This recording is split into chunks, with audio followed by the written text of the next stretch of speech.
beautiful July 9th day in our City Council chambers. I will call the meeting to order and call for attendance, and seeing everybody's here, which is very, very nice. Item number 2, a moment of reflection. I'll refer to the clerk.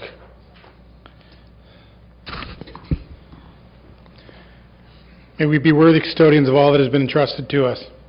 Help us to be concerned only for what will promote good government. May we bring to our council chambers minds that think and hearts that feel, always having respect for others so that we may serve the people of our city in a helpful manner and for the good of all. Thank you. Amen. You be seated.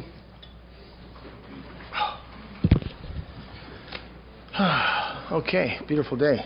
Okay, item number 3, disclosure of pecuniary interest and general nature thereof. Councillor Miller. Thank you, Worship. 2 items, 8A5, picnic shelter at Riverside Park. I'm a member of the Medigas Classic, which is donating $75,000 and requires a city match. Sure. So I will declare a conflict on that basis. 8A9, disposal of surplus land on South Front Street. It's a boat slip, but it's owned by my wife's employer. Thank you very much. Councillor Panchak. Thank you, Mayor Christopher. I just want to clarify, item 8A11, I have declared a conflict in the past because I am the immediate neighbor of one of the bidders on that contract, but as I understand, Council has declared that bidder not to be eligible for this process, so I no longer have a conflict, so I'll be participating in the debate and the vote on that issue today. Okay, and for the record, I will be declaring on 8A11. A couple weeks ago when that was brought forward, I declared. I had one of the proponent contact me, which put me in full conflict, and also another proponent is identified is doing some work for an immediate family member. So it's well noted. Thank you very much. Item number 4, public meetings, seeing none this afternoon. Item number 5, reading and confirmation of the minutes. Minutes of the regular council meeting 25th, 2018, regular in-camera meeting 25th of June, 2018. Moved by Councillor Graham, second by Councillor Deniers. All in favor? All opposed? That's carried. Thank you. So we've got a couple of 3 deputations today. A real exciting one here. Doug Churcher from Walsh & Company is here, City Auditor. And the resolution, we'll get this on the floor, that the deputation from Doug Churcher, Walsh & Company, the City Auditors, concerning the City's 2017 financial statements be received and referred to 8A1. Moved by Councillor Denier, second by Councillor Miller. Mr. Churcher, good day, sir. How are you? Thank you for coming. Thank you. Mayor, members of council, city staff, ladies and gentlemen. Included in today's council agenda is the Director of Finance's report, along with a copy of the 2017 consolidated financial statements of the City of Belleville. The City Director of Finance has highlighted some of the significant changes in the 2017 financial statements in comparison to the 2016 statement. As auditors for the City of Belleville, we recently met with the City's Audit Committee and reviewed the consolidated financial statement in detail.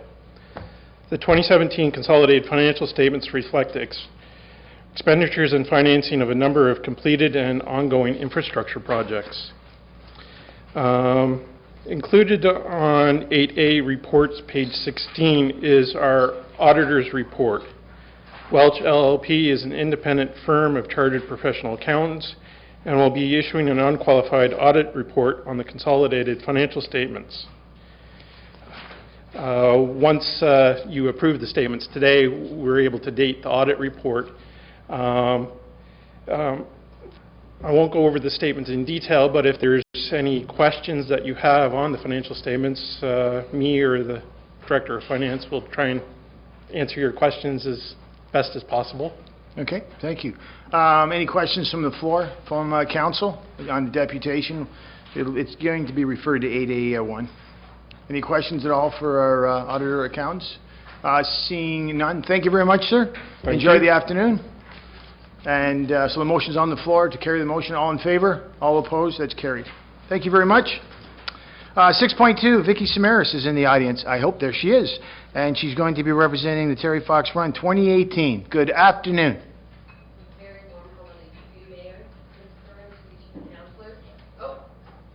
How are you all? Good. I don't think I really need this, but It's ironic that every time I come to a city council giving a deputation, I'm actually rushing home to dress down instead of dressing up, but I don't think it's appropriate to be here without my Terry Fox T-shirt on. It's kind of my uniform. I tend to wear this until the run day. Of course, I wear many versions. I don't wear just one, and I do wash them. So just a brief hello and a thank you very much, and a kind of a reminder of this year's Terry Fox Run, which falls on the second Sunday after Labor Day, which Belleville City Council kindly agreed to call it the official Terry Fox Day, as most of the provinces of this wonderful country have done as well. And so, just letting everybody in the audience know, it's a fully volunteer run, charitable fun run walk for cancer research. It's the one that put Terry Fox and cancer on the map. I don't think Terry Fox needs explanation, but I do have some good news to present from last year's Terry Fox Run. We hit a remarkable record of 42,000. Wow. The record was set the year before at 31, and it's all thanks to the participants and the volunteers, because no one is paid by the Terry Fox Foundation to do this. It is 100% volunteer done. So I had so many local businesses donate water, food, music, you name it, to make this run memorable, and families and corporations.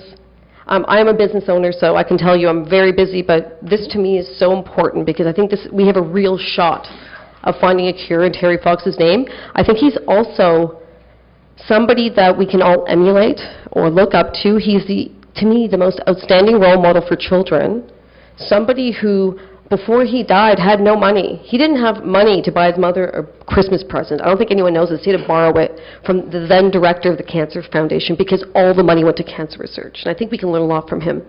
So, as somebody who's in my other world an entrepreneur, and as somebody who volunteers her time to do this as run organizer, I feel a really huge responsibility to not only maintaining the numbers we've raised, but trying to raise more every year. And I thought, what could inspire me this year? I mean, I can't really reinvent the wheel. What could I do to fundraise more? So chances are, if you've seen me, and I remember faces very well, I'll be running into you on the street someday and asking you to participate. And if you can't, donate some money. But one thing that inspired me is, for 2 years, the family of Terry Fox have actually climbed Mount Terry Fox. You got to be pretty remarkable to have a mountain named after you, but Terry Fox does. So this year I've decided to go. I might be like a petite person, but I'm not in shape at all. So I've been climbing stairs and doing things I hate, like jogging, because I hate jogging. I'm allergic to it, actually. So on August 18th, I'll be climbing the mountain along with Terry Fox's siblings. It also falls the day before my dad died of lung cancer, which was really my inspiration for taking over the run, because in 2012, August 19th, I showed up at the Terry Fox site and the run had been canceled. I had no idea. I felt like I failed Terry, and I definitely felt like I failed my father in 2012. So I did what anybody else would do, is I took over the Terry Fox run. So this year, I will be actively fundraising to climb the mountain, but I said I'd only do it on the condition that the money goes to the Belleville Terry Fox site, because as an entrepreneur, I want Belleville to look good. So I'm going to actively fundraise to climb this mountain, but moreover, I hope to see you all. There's no participation fee. There is no minimum number. If you bring $1, as Terry Fox said, you've joined the Marathon of Hope. And Terry Fox's foundation is a leader in the money going directly to research. So I hope to see you there. And on the 18th, wish me luck, because I will need it. Thank you so much for your time, and have a wonderful evening. Thank you, Ricky. Is there any questions from the floor at all? So a small info commercial. Where's the event? When is it? And what time does it kick off? Yes, of course. So it's West Island West Wicks Park? It's the most beautiful park I've ever been to. 3/4 of the actual walk or run is the waterfront trail. So we start at Lions Pavilion and we end at Lions Pavilion. We'll be offering refreshments, music, fun, and you can do it in honor of a loved one whom you've lost. If you're yourself a cancer survivor, the foundation will give you a red T-shirt, which is Terry's team, to show that the money is working. So I do hope to see you all. And thank you for that question. Thank you, Vicki, and thank you to you and your family for what you do for our community and for the country when it comes down to making the flame alive again for the Terry Fox Run. My pleasure. It really means a lot to us. Thank you so much. Thank you so much, everyone. Thank you. So the resolution before us is to receive the deputation from Vicki Samaras representing the Terry Fox Run 2018. Moved by Councillor Denier, second by Councillor Miller. All in favor? All opposed? That's carried. Thank you. Thank you. Thank you very much. 6.3, Sandy Watson-Moyles and Lee Morgan is in the audience representing Three Oaks and will make a deputation, and also a QSS alumni. Saints forever. Okay. Good afternoon, Mayor Christopher and council members. It's a pleasure again to be here to address you about our Walk-A-Mile. You probably know, for those of you who are enthusiastic to participate every year, we didn't have it in May. We decided to move it to September and keep in line with some of the other things that are going on that day. This year marks the 35th anniversary of Three Oaks. We have been providing safe shelter programs and services to abused women and their children in Hastings and Prince Edward County for that length of time. We do it with an honor, but certainly a job that we actually hope to work ourselves out of, because nobody should have to flee from problems in their homes. However, last year showed that more than ever, women were seeking safe shelter. We are funded to provide service to 130 women and 65 children a year. Last year, we provided service in our 16-bed shelter to 274 women and 95 kids. Good news, bad news. I like to think that the good news is at least they're hearing about us and they're coming. So that's a really positive step. Bad news is that they still need us.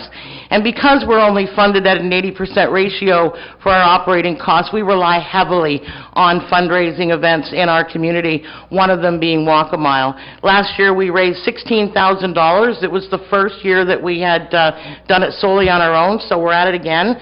We're changing our kickoff this year. We're going to be over at the Legion on Pinnacle and taking a little bit of a different tour because of the construction and not wanting to mess up with that.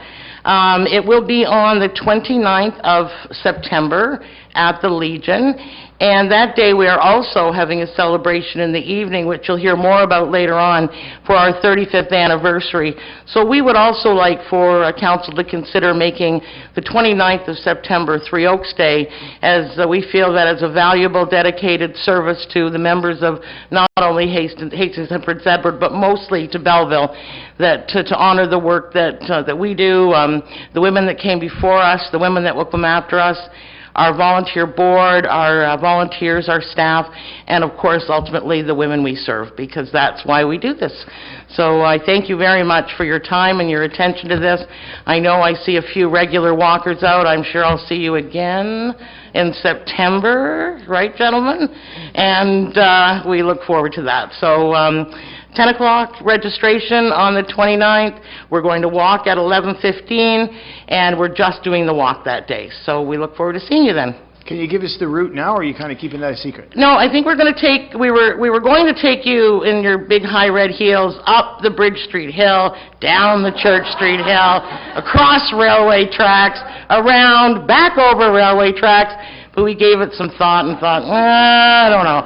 So we're going to now leave the Legion and go down to Dundas, down towards front and underneath the tracks at the Victoria Park. Yes, Victoria Park. Toot around there, make sure that we have a whole mile in. Leah's our mile walker. And then you'll come back to the awards and final celebration at the Legion. Excellent, thank you. Yeah. Great. Unless you want to do the No, hills. no, and then no. We're quite happy to provide that for you. We have an alternate route to the mayor. Thank you. That would be a good challenge. We could challenge them. We appreciate everything you do and all your volunteers thank you. at Three Oaks. Any questions from the floor? Councillor Miller. Yeah, one for staff. As a regular participant in this, and put my size 12s aside, please, Sandy. We will. Did we ever fix the road at Victoria Park? We're going to go around underneath the bridge, and then we're going to come up over Yes, to come up South onto the Front, street. Yeah, you don't have to walk around the Victoria Park itself. Oh, You'll be okay, yeah.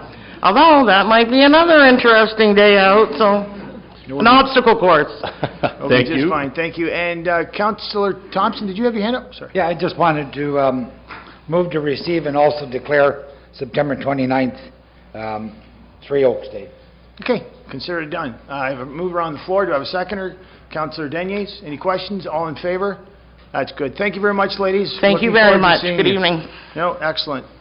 Item number 7, correspondence. There's 7.1, the resolution that the July 3rd, 2018 letter from Zonka Primo Limited regarding zoning amendment applications and draft plan subdivision file B77-1052/12T-1802, which is 645 Sydney Street, be received and referred to consent 8B1.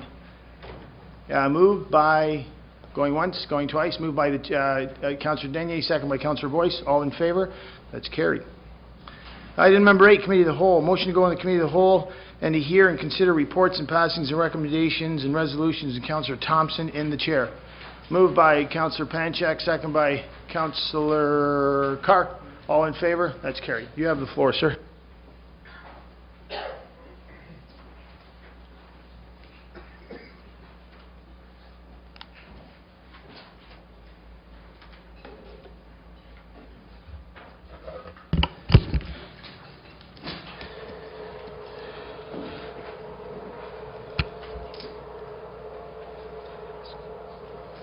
Report items, the agenda shall include report items that warrant individual attention, but at this time, I'd like to recognize your worship.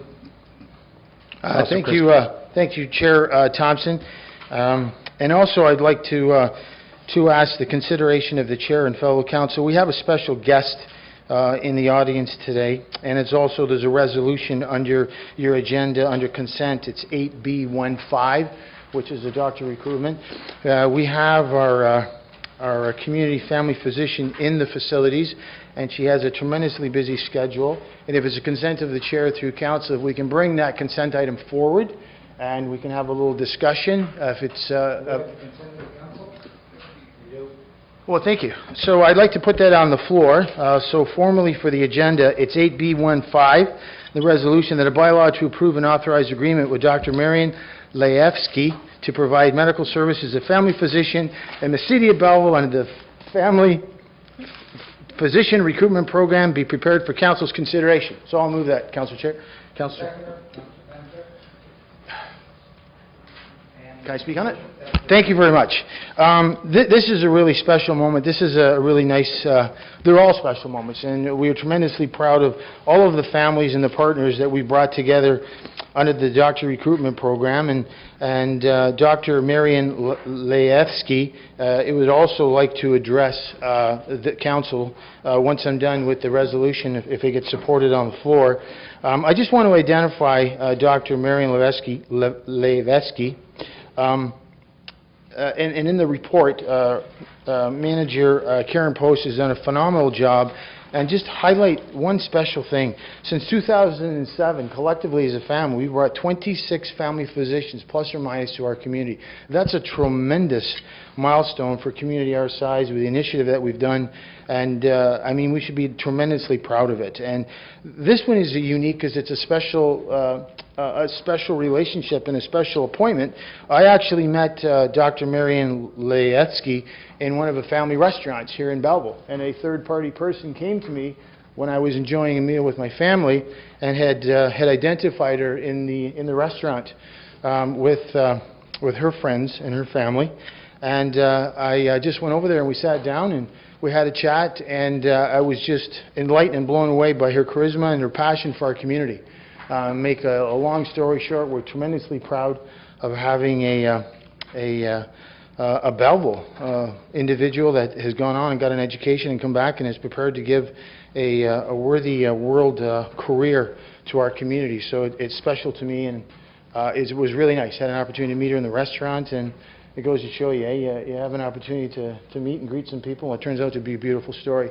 So the resolution's on the floor, and then if it's supported through the chair, if you'd be kind enough to invite Dr. Marian Laevsky to the podium, she'd like to address council.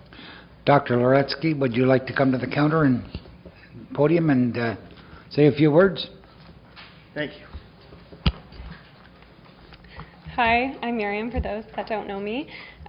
Mayor Christopher, council members, and the City of Belleville, I would just like to sincerely thank you for this opportunity.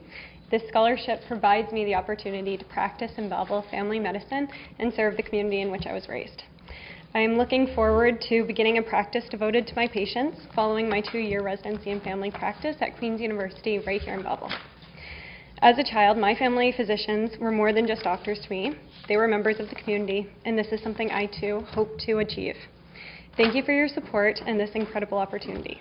Thank you. Thank you very much.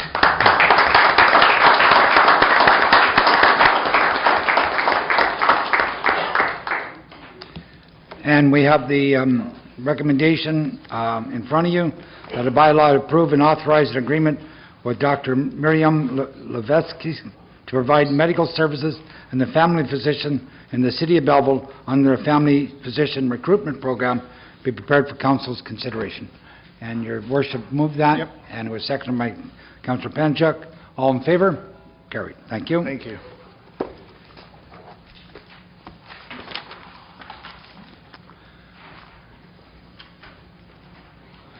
And we'll go back to the 8A reports. And the first report is the 8A1, City of Belleville 2017 Consolidated Medical Statements. Director of Finance Treasurer Report Number DF 2018-19. Deputation item 6.1 refers resolution that the City Council approve the transfer of $1,042,756.94 $2,825,244.25 from various reserve funds to fund various on-finance completed capital projects listed as Schedule A, and that City Council approve the transfer of $2,898,308.31. 2016 equals $6,521,914.38 to the various reserve funds from the various capital projects listed as Schedule A, and the City Council approve the City of Belleville 2017 Consolidated Financial Statement. We need to move her in a seconder. Councillor Miller, Councillor Graham, any questions? All in favor? Carried. 2018-2022 Joint Election Compliance Audit Committee. Director of Corporate Services Clerk Report Number DCS 2018-26. Resolution that the pursuant to the Director of Corporate Services Clerk's Report Number DCS 2018-26 that I vow to approve the terms of reference appointments to the Joint Compliance Audit Committee be prepared for Council's consideration. Mover and seconder for that, Councillor Carr. Councillor Deniers, any questions? All in favor? Carried. 8A3, Restriction Acts, Lame Duck Delegation of Authority. Director of Corporate Services, Clerk Report Number DCS 2018-27. Resolution that pursuant to the Director of Corporate Services, Clerk Report Number DCS-2018-27, that a bylaw to approve the delegation of authority to the Chief Administrator Officer, CAO, for the period for which lame duck counsel is in effect for matters including but not limited to the appointment or removal from office of any officer of the municipality, the disposition of purchase of any real or personal properties of the municipality, and making an expenditure and exceeds $50,000 that was not included in the annual budget, prepared for Council's consideration, and that the CEO report to Council and any all actions undertaking under this delegation authority. Mover and seconder. Your Worship, Councillor Graham, any questions? All in favor? Carried. 8A4, Request for Proposal, RFP ENG 2018-20, Consulting Services for Design of the Front Street Upper Bridge Rehabilitation, Senior Project Manager Report Number ENG 2018-21. Resolution that the proposal submission from HP Engineering Incorporated be accepted for RFP ENG 2018-20, Consulting Services for the design of the Front Street Upper Bridge Rehabilitation in the amount of $111,970 plus $14,556.10 HST for a total amount of $126,526.10, this being the most qualified proposal received, and the mayor and the city clerk be authorized to sign the acceptance agreement on behalf of the corporation, the city of Belleville, and the city clerk be authorized to fix the corporate seal. Mover and seconder. Councillor Miller, Councillor Carr, any questions? All in favour? 8A5, picnic shelter, West Riverside Park. General Manager, Transportation Operation Services, report number GMTOS 2018-06. Resolution that pursuant to the General Manager of Transportation and Operation Services report number GMTOS 2018-03, re-picnic shelter, West Riverside Park, Council approve and authorize an agreement with Metagas Celebrity Classic and to fund a picnic shelter in West Riverside Park as a cost 50-50 sharing between Metagas Celebrity Classic and the City of Belleville, and that the 2018 capital budget be amended to include picnic shelter, West Riverside Park, in the amount of $75,000 to be funded from the Parks Reserve Fund. Mover and a seconder. Councillor Deniers, Councillor Graham. Any questions? Councillor Padchuk. Thank you, Councillor Thompson. Not so much a question. I just want to say thank you to the organizers of the Metagas tournament and the company themselves for their partnership with the city of Belleville. They have done a lot for us in the past. Last year was the 30th and final year for their fundraising golf tournament, and their legacy lives on. This is a wonderful gesture on their part to our community to cost share on the structure. So I just wanted to say thank you and congratulations. Thank our staff for working with them to be able to bring this proposal for us. And I look forward to, in addition to the other amenities they've helped us at Riverside Park provide for residents, I look forward to being able to see families have a better picnic area to be able to enjoy our city and that wonderful part of the city. Thank you. Anybody else? All in favour? Carried.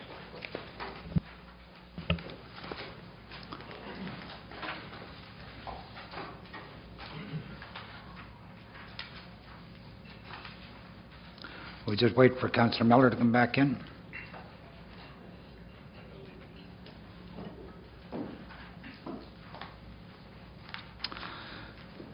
(8A6) Renewable Natural Gas Feasibility Study, General Manager Environmental Service Report Number GMES 2018-10. Resolution that pursuant to the General Manager Environmental Services Report Number GMES 2018 Renewable Natural Gas Feasibility Study, Council approve and authorize a funding submission through the Federation of Canadian Municipalities, FCM, for a 50-50 cost-sharing feasibility study between pre-qualified technical service providers and the city, and that the 2018 capital budget be amended to include renewable natural gas feasibility study in the amount of $145,000 be funded from the Wastewater Reserve Fund. We need a mover and a seconder. Councillor Deniers. Your Worship. Any questions? All in favour? Carried. 8A7, New Police Service Facility Construction Tender Special Projects Report Number. Your Worship. I'll move as written, option A and B. Or if you like, as Chair, you're more than welcome to read it, but I'll move A and B. We have a mover for A and B. Councillor McCaw is seconding it. Any questions? None? Councillor Carr. Thank you, Mr. Chair. So just a couple of questions, and you know, this project is, and it's good to see that we're actually at this point. I know that at least 3 previous councils have debated it, reviewed it, investigated it, toured other sites, wrote reports, shelved reports, wrote more reports, and finally we're here at this position where this council has moved substantively on this project. Over the course of the many Build Belleville updates, and I guess at that time was the Mayor Implementation Team summary reports, I had asked, and I had asked even actually 2 weeks ago at this council chamber, that whether or not the $21 million budget was realistic, given the fact that we've received an update which talked about how things have got to a point where they were putting it out for tender. So to get to that point, we have to have a really good idea of what the budget estimate would be. And so, given the tenders that have come back, the proposal on the floor actually moves the budget increase by $5.3 million. And so I'm a little disappointed that 2 weeks ago we got assurances that the $21 million budget was adequate, knowing full well it was 2013 that it was set. Construction costs go up. We've heard it time and time again, yet there was never any indication that we should be amending this. So here we are today. And for the record, I want this to go through, and I want us to move on. So nonetheless, I'd like to know, what is it exactly that were the cost drivers behind this increase? Okay, can Joe come up, if the approval of the council, to have Joe come up?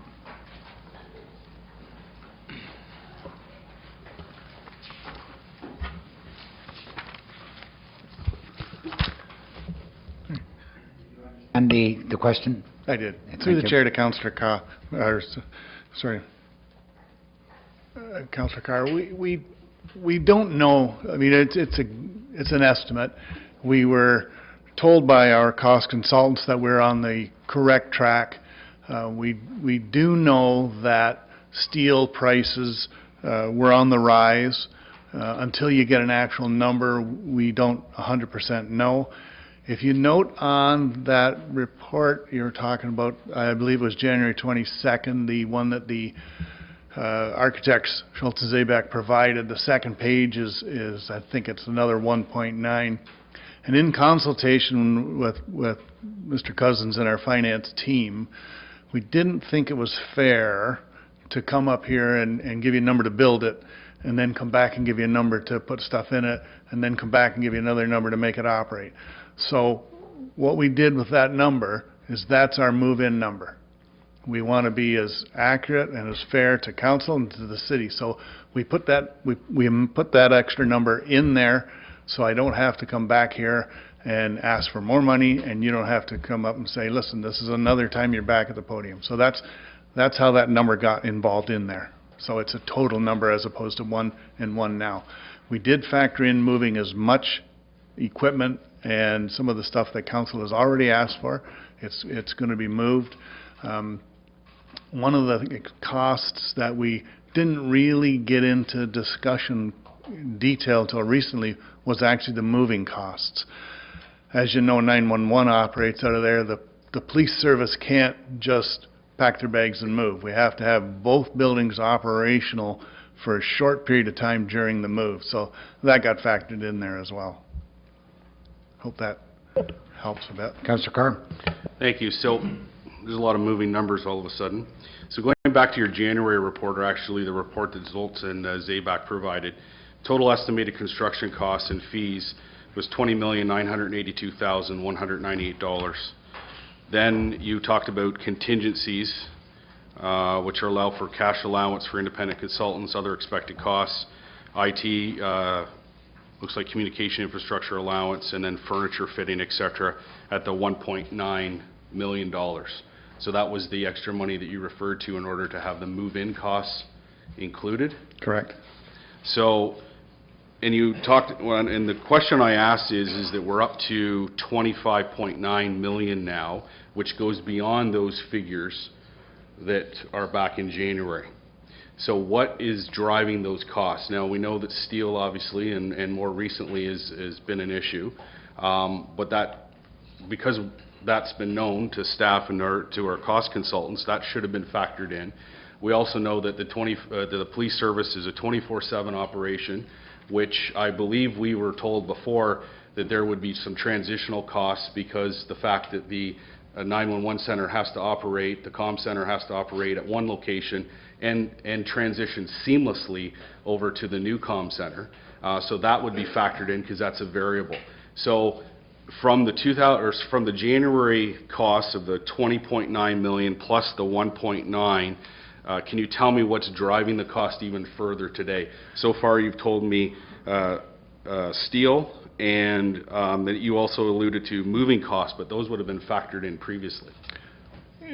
Through the chair to Councillor McCod, do you mind if I ask, the architects are here, they're the ones that talk directly with the cost consultants. That would give a more accurate answer. Do we have approval from the council members to bring the architect? Please, Joe.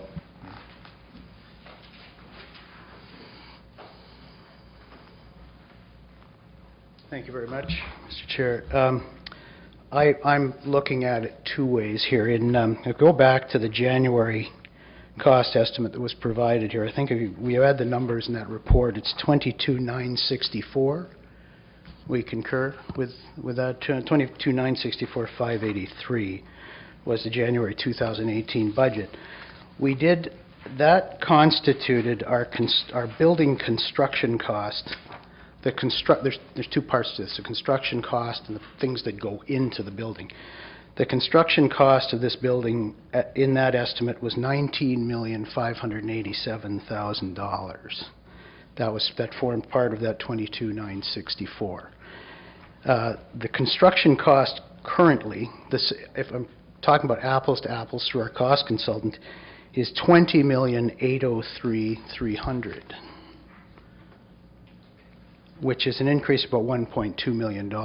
There's some, I think what Joel alluded to, we got alerts from two cost consultants we use about the cost of steel, the cost of metals in the building. You have to remember that it's not just the steel structure in the building. The air conditioning units are all built of steel. The ductwork's all steel. The cladding on this building is steel. We have steel reinforcing, steel studs in the walls. We're understanding from the Bailey company that makes wall studs, their price increases from May have been about 35% on their products. That, I think, would account for perhaps some of that $1.2 million in construction cost. The other factor is the sort of coming to grips with what I call the other costs, the ancillary costs in the building, and these would be, the fees have stayed the same, but furniture, equipment, moving costs, and particularly IT, communication systems, security systems, were considerably more expensive than we were considering back in January. And our cost consultant, in fact, we got a Class B estimate in this project, and we saw the cost creeping up from that January estimate that we gave you. So we did make some changes to the building. We removed an elevator from the building.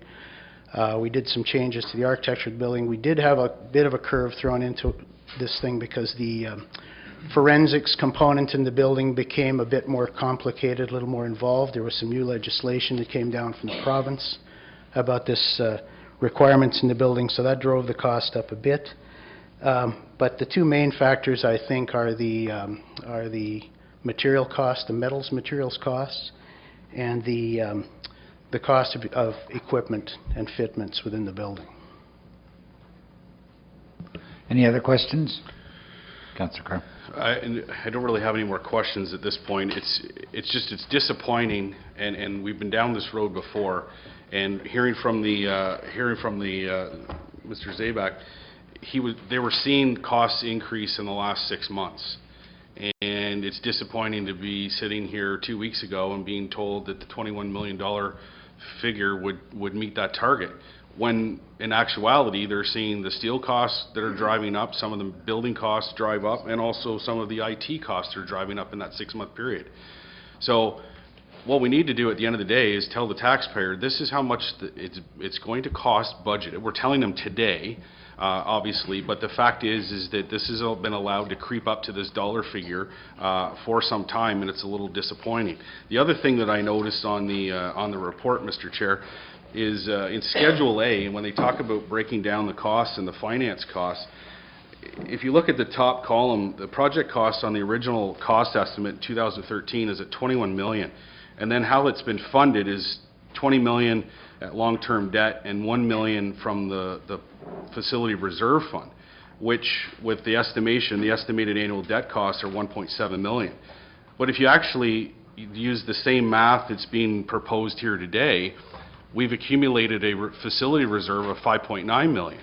So in fact, if you were to take the 21 million and then take the 5.9 million of the reserve fund, and then the proposal from staff is another 1 million in development charges, well, suddenly your annual estimated debt charges are a lot less. But that isn't shown here in this math. So what I'm seeing here is that option A and option B actually look like the estimated annual debt costs are less than if you were to go with the original proposal at 21. And so I know it's kind of a play with math, if you will, but nonetheless is that I think there needs to be some clarity as to this is what it was and this is how it could have been funded, but because of these cost drivers, and it really doesn't come out and say in the report as to what those cost drivers were. And that's disappointing as well. We've had to ask questions here at the podium today, and that should have all been factored in to say that yes, number one, $21 million was 2013 construction prices. We've heard it time and time again, and I forget what the magic figure is on the percentage of construction costs, but you know, a number of percent, it's going to just go up because of inflation. Throw in some material costs and things of that nature, it's starting to drive the cost up. The fact of the matter is none of that is laid out here in a public report for public consumption to say to the taxpayer, this is why that cost of 21 million that you've heard for time and time again has remained the same, and now all of a sudden it's going up. And so I think at the end of the day, you know, and like I say, I'm going to support this just simply because I'm not one to sit and to dither. But the fact of the matter is, I would like to see a report to council exactly outlining what those cost drivers were, so that when we go back to the taxpayers that are going to foot this bill, they know exactly what they're paying for and why it went from 21 million to 25. Thank you, Mr. Chair. Any other questions? Councillor Denius? So, thank you, Mr. Chair. Through to Joel, if you can. At one point when we were looking at fleet shelters for the fire department, way back when, there was an opportunity for solar panels on the fleet shelter. Is there an opportunity for us again for the police station? Through the chair to Councillor Denier, certainly is. In the past, we used to get a certain rate of check back, if you will, for the solar. Now the systems that are out there are what they call net metering. So the power that we create on any of our services comes directly off our bill instead of a check. But yes, we can certainly. So these will be built in order to support a possible future solar project? Correct. We actually have conduit going to those back to the, we actually have a generator, a transformer that is specifically for these. Perfect. I wanted to ask the question because I didn't want us to go back and say, no, we don't have that opportunity anymore. We might as well look at all the opportunities while we're in the construction phase. Good thinking. Thank you. Councillor Miller? Thanks, Councillor Thompson. 35% increase in steel in the last little while. We know that our good neighbors to the south have just brought in certain taxes on exports. Are we affected by that? Does steel fall in that category? Well, I think that's what the steel companies are alluding to. That one particular company that just makes the wall studs is talking about a 35% increase in their product prices, their price lists. But as I mentioned, you know, this building is full of steel. There's steel. So this is something that's just happened in the last few weeks where it's actually gone into effect? Well, probably since May, they've been worried about that. The report from the cost consultant said starting in May there was a 10% increase. It built up to 35 just up to now. So. But you're right, officially as of July. Thank you. And through you to Director Cousins, are your numbers factoring in the $1 million that would show up on the police service budget for 2019? Because that'll be another $1 million. Director Cousins?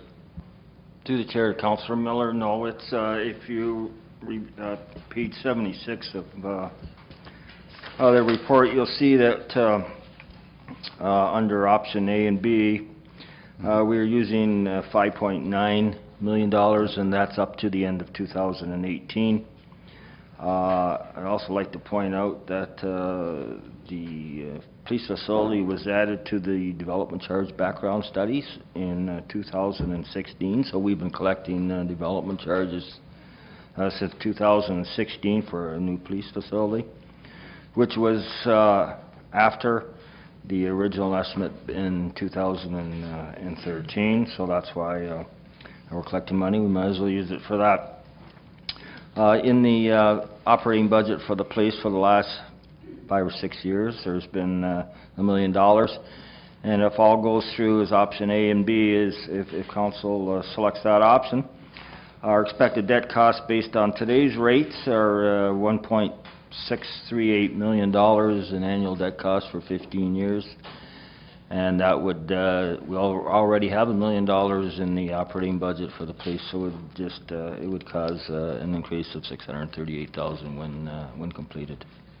Normally, we don't tender out until the project is done, and as I understand it, that won't be till toward the end of 2019. So, and I see your number of $5.93 million in the police reserve fund, but 2019, there will be another $1 million going into that police service fund before we actually go out and debenture the project. So would we not be looking at a figure at the time we go for the loan of another $1 million in the reserve fund, meaning $1 million less to borrow? Mr. President? To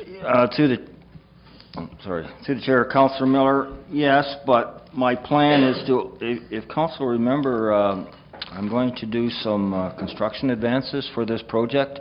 This is a tight time frame, 18 months, $20 million or $25 million and of debt. So the plan would be to obtain construction finances at a very low rate of about 1.7% and factor that in on a monthly basis. And I think we've done that in our report.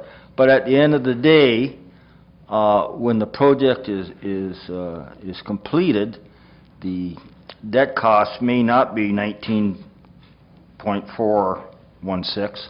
It could be less than that based on the actual cost coming in, and if council decides to amend the budget again to include another $1 million for from the police facility reserve fund. So. Okay, but the police facility reserve fund was established to cover the majority of the debt costs after we accumulate, as we have done over the years. And so, in as much as there may be an advance, there's still another $1 million to go in for 2019. It's on the operating line, and so we're already paying for it through property taxes. So I'm just looking at how that $1 million fits in. If it fits in as $1 million less to borrow, which would of course reduce our debt costs a little bit, but nonetheless it would certainly look on a positive way to the numbers that we have in front of us. Fair statement? Not fair statement? Fair statement. Thank you. Councillor Penchuk? Thank you, Councillor Thompson. I just want to say at the outset that this has been a frustrating process because there will be some who question our scrutiny of the numbers as saying that we're not in support of the Belleville Police Service, which would be completely false. There are a number of people around the table, such as me, who fought to speed up the process of a new facility by restricting us to using public-only land that the City of Belleville owned, because it would speed things up. There have been some delays that I believe have been unacceptable through this process. The selection of Schultz and Zabak took far too long after we received an unsolicited, I'm not sure what their exact term was, but basically we, instead of going out for a request for proposals for architectural services, we had a resolution brought to council saying, let's bypass that, we'll waive the purchasing bylaw in order to go quicker on that. That didn't slow down this process, that went longer, but then we made the decision to go and use part of a existing building rather than building brand new. All those things have added here, and those of us who have wanted to make sure the process was open and transparent and followed our own rules to make sure that taxpayers had confidence in the process. There were some suggestions that, well, you weren't in support of a new facility. And that can't be farther from the truth because, again, I voted for every single police service budget since I've been here. I want this project to go ahead. But it doesn't take away our responsibility to be managers and stewards of the public's money. So I have a number of questions on this. And first I'd like to ask, and I'm not sure who to ask, maybe it's Mr. Carbrandt or maybe it's the CAO, but the pre-qualification package that was given out earlier this year for bidders to take, what was the estimated cost in the pre-qualification package that we gave to people to bid on this? Mr. Carbrandt, do you want to answer that, or? Through the chair to Councillor Panchak, I believe we used the construction cost only, which was the building, and I think we said in the neighborhood of $16 million. $16 million. And then, so is the other costs, are those what people consider or refer to as fit-up costs? FF&E, yeah, so Yeah. fit up and equipment. And so is I guess, of these options that we're considering, what is the breakout of them between the actual construction costs and those FF&E costs? I'll let Ray, he's got that broken down. I think I know what you're asking for. The building cost, the construction cost for the building, the way we've done our math here, is $20,803,300. Right. And thank you. And how did we determine the estimate of the $16 million that went for that pre-qualification package? You may want to answer that. That was our first number that we had. Yeah, but we had I think that was taking numbers, an allotment for FF&E out of the $21 million. Well, the way I'm looking at it is that we had estimated the construction cost to be $16 million. They are now coming in at $20 million. So there's a 25% variance. We're over budget just on the construction cost of 25%. Is that, would I be correct in understanding the numbers that way? I think so, yes. Okay. Who are our cost consultant or cost consultants? Hanscom from Ottawa. And I'm struggling with buying the story about steel increases, and sure, we know what's going on in the media right now, but in the private sector, when people are doing projects, and I believe the private sector also uses steel in construction of large buildings, when they're dealing with those, they're typically financing their projects. So they are going to a bank and they're saying, we want to build this building and it's going to cost us $20 million, and the bank arranges for financing. They're apparently able to get longer term estimates on steel pricing and able to come back and say, this is what it is, because you can't go back to the bank afterwards and say, look, we need 25% more because the price of steel's gone up. They still have to build this summer. They've got tenants they've made commitments to. They've got a number of things. So, I'm trying to understand how our cost consultants couldn't get an understanding of the fact that,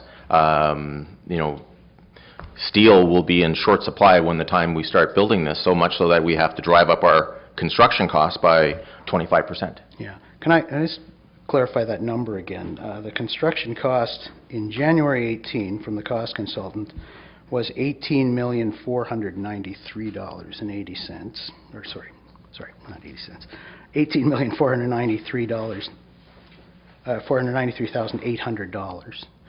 On top of that, a building permit fee was added in, and construction contingency was added in. And construction contingency was a number that was advised by the cost consultants that they used. So their number at that time was $19,587,198.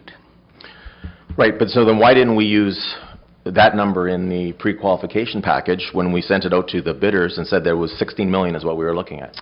Well, I've seen a lot of pre-qualification packages like this, and generally what we see is the owner giving a number that's kind of, it doesn't have to be the exact number you're looking for. It's an idea, it gives those guys an idea of the scope of the project, the kind of relative size of the project. So they wouldn't have tailored their submissions specifically around that project. If they knew it was $16 million, if they thought it was $16 million, a small contractor would probably say, no, I'm not interested in doing that. But it's always prudent to give a number out to let them know approximately the scale of the project, whether they can handle it or not, whether they can get the bonding, this sort of thing. Yeah. Well, and thank you, Mr. Zaback, and I don't want to, I have a concern about not just this project, but other projects we've done with the city. And, again, following up on Councillor Carr's comments about the fact that throughout this whole term, when we first started seeing costs coming in higher than we had budgeted, and I can use downtown as an example, and we talked about the fact that it was 5 years later and there was inflation, all these things. We asked, I remember asking specifically Director Bove to adjust the numbers that the mayor's implementation team was dealing with our capital projects so that they were accurate, because they were misleading not just to members of council but to members of the public when we're saying we think this project's going to be 21 million, but it's not going to be. And then we're told, well, we think it's good. That's not the way I think that good governance occurs when you are broadcasting and letting people know what the cost is going to be. And again, when we look at this project here, we are 23% over budget from what we had talked about for the last little while. I can't remember how many times exactly I or other members of council asked questions. Is that $21 million figure still accurate? And the answer was yes. And so today we find out, I think it was even just 2 weeks ago that we asked that question. And then 2 weeks later we find out the price has gone up by 22%. That's not fair to us as members of council, and it's certainly not fair to taxpayers. And I'm concerned about an attitude of, well, don't worry, we're too far into this project, we've just got to give some more money towards it. Because you can't do that to beleaguered taxpayers and say, don't worry that we'll give them extra money. $4.9 million extra dollars going to this project because of what we've done. And we've been socking away money, $1 million a year for the last 6 years to be able to cover this project. And if we would, it's a very frustrating place to be. And so I am struggling with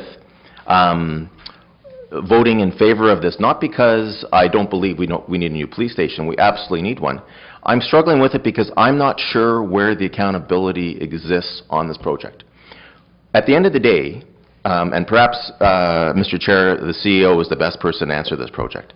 At the end of the day, when we go over on a project like this, who is ultimately accountable so we know that there'll be corrective action taken on future projects, future tenders, future budgets? Who do we hold accountable? Or is it we as city councillors who have asked and asked and asked about pricing, we're the ones that are going to be ultimately held accountable for it?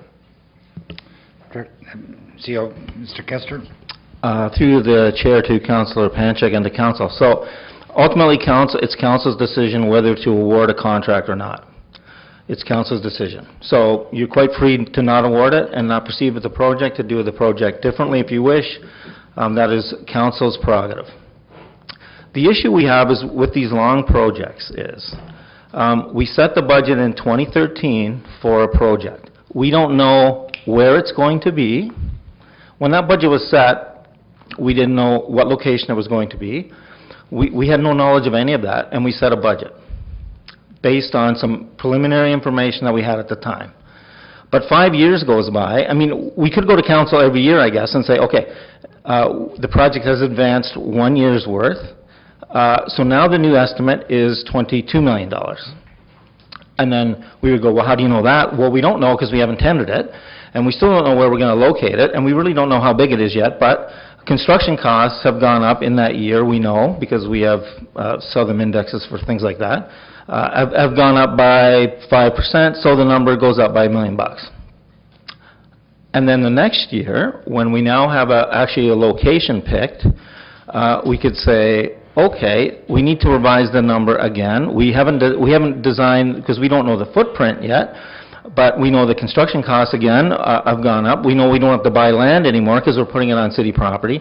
But because of that, we're going to have to relocate some folks. So, I mean, we can keep doing this, and then a year goes by, and then another year goes. What I'm saying is we could come to you, and we would have come to you like 5 times across the way and say the number is now at a budget number of a certain amount. And we still don't really know what the number is until we tender the project. Well, I would say that is infinitely better than the situation we're in now, which is that we don't update it, we don't check, and then we end up coming in a situation where we're 22% over that budget figure. You know, it's even worse when you really factor in the issue that originally the $21 million budget was to include land purchase. And now we are looking at, we're not requiring to purchase land. If we took the cost of the Wallbridge Loyalist property, the purchase of that property, the redevelop it, the fact that that is over by $7 million on that project alone, and then we've got 5 here. So when you look at, we're already just on this whole process, we're $12 million over budget. You know, this is not a good way of doing things. And I would rather have an update by saying we're a year longer into this process. We estimate that these are the costs that have gone up because of construction inflation. So at least we're aware of it, rather than when members of council ask the specific question, you know, is this $21 million figure still accurate? And we are giving the answer that yes, it is. That's not right. And so, you know, I asked the question about who do we as a council, when we set our capital budgets and we use estimates based on this is what we think the capital project is, and when that information is incorrect, who's accountable for that error? Well, the city is accountable. We are accountable. Our staff are accountable. However, I still say the same thing, is we do the best that we can with the information that we have at the time. So we set the budget in 2013, again, and I don't actually think that that $21 million included land purchase, because we didn't know we were buying land at the time. So, so anyway, I will say that. And again, do we really want to, and we can if you like, we can take every capital budget item that is not done yet. I mean, we have a couple hundred capital projects that are underway at various points in a process. It will make our capital budgeting a lot longer exercise, but we can go ahead and do that and get those projects reapproved every year for those that are not done with updated estimates, if that's what council wishes. But we've never done that process that way, but we can. It's just going to take longer.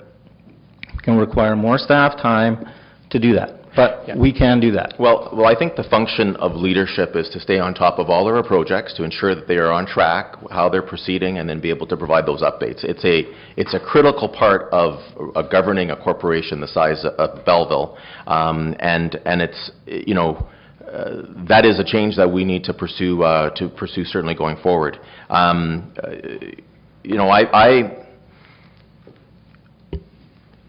I am beyond frustrated when we take a look at, you know, 3.5 years later after we've gone through this process, we're finally here, we're able to do this. We're going to vote on proceeding with the project that is long overdue. We've had a process for the relocation of the Belleville Water and the Viridian staff and other staff over to Wallbridge Loyalist, which has been a moving target in terms of funding. We were told that, well, we couldn't put a hard number on the cost of that project because there were too many intangibles. You know, the private sector could never work that way. I can imagine, I think about going to, when I started when I built my restaurant, if I went to the bank and said, well, you know, I want to build a 6,000 square foot property, and we think this is what the number is going to be, but I really don't know what it's really going to be because it's kind of a work in project. We're a work in process. We're in the midst of making all these decisions. They would say, oh, well, look, this is how much we'll give you, and if you want to use it, that's great, but that's the maximum you would have. When we're dealing with taxpayers' dollars, who sometimes I think people say that there's an infinite supply of it, that's not the right way to show them, and it's not a respectful way. I think that Councillor Carr's points about the fact that this memo is missing some key information is a fair comment. I think members of the public Chair, can we get on with this? Like, are we going to get a question here, or what are we doing? I think that, as I said, Councillor Carr's points about the report and its missing key information is well taken. We've got to do better on that as well, and we've got to do better through our tender process. And I am going to look forward to the rest of the debate on this. I'm still struggling with voting in favor of this $4.9 million increase in the budget, which again is 23%. Not because I don't support a new facility, but because I'm not sure that there's accountability for the fact that we're over budget on another project, and that disappoints me. Councillor McCaw. Thank you, through you, the Chair. I'm just going to go a little bit further with some of the statements that Councillor Panchuk made. I was under the understanding we initially set this budget for $21 million. That was to be a new building. And I said at the time that it would actually, in the end, come out higher to try to reconstruct an old building, which here we are, it's true. I also understand that the original scope of this work has been scaled back to fit into this budget. I can only imagine what it would have been had we had gone with the original scope of work here. I am going to support it because this has gone on far too long. As for the Walbridge building, that's a disgrace. $7 million on top of that, you're right. $12 million over budget. But I'm not here, and I don't want to punish the police service for that. I am going to vote in favor of it, but I mean, we're talking about an increase in $5 million? No, it's an increase in 12. And that's all I'm going to say. Councillor Boyce. Thank you. I'm going to support it. I'm not going to sit here and pound my fist. But I do agree with Councillor Carr that we need a further report. And I just have one question, and it's in regards to cost analysis. And do companies that are doing cost analysis, do they take into account, like they look at the costs of the materials and different things, but do they take into account like the current economic atmosphere? I know we can say that building's going to cost, when we do the calculations, it's going to cost $20.86 million. But a company that's having a very good economic year, and and if it's and the economic climate is good, and there's all sorts of options that are available to companies to build.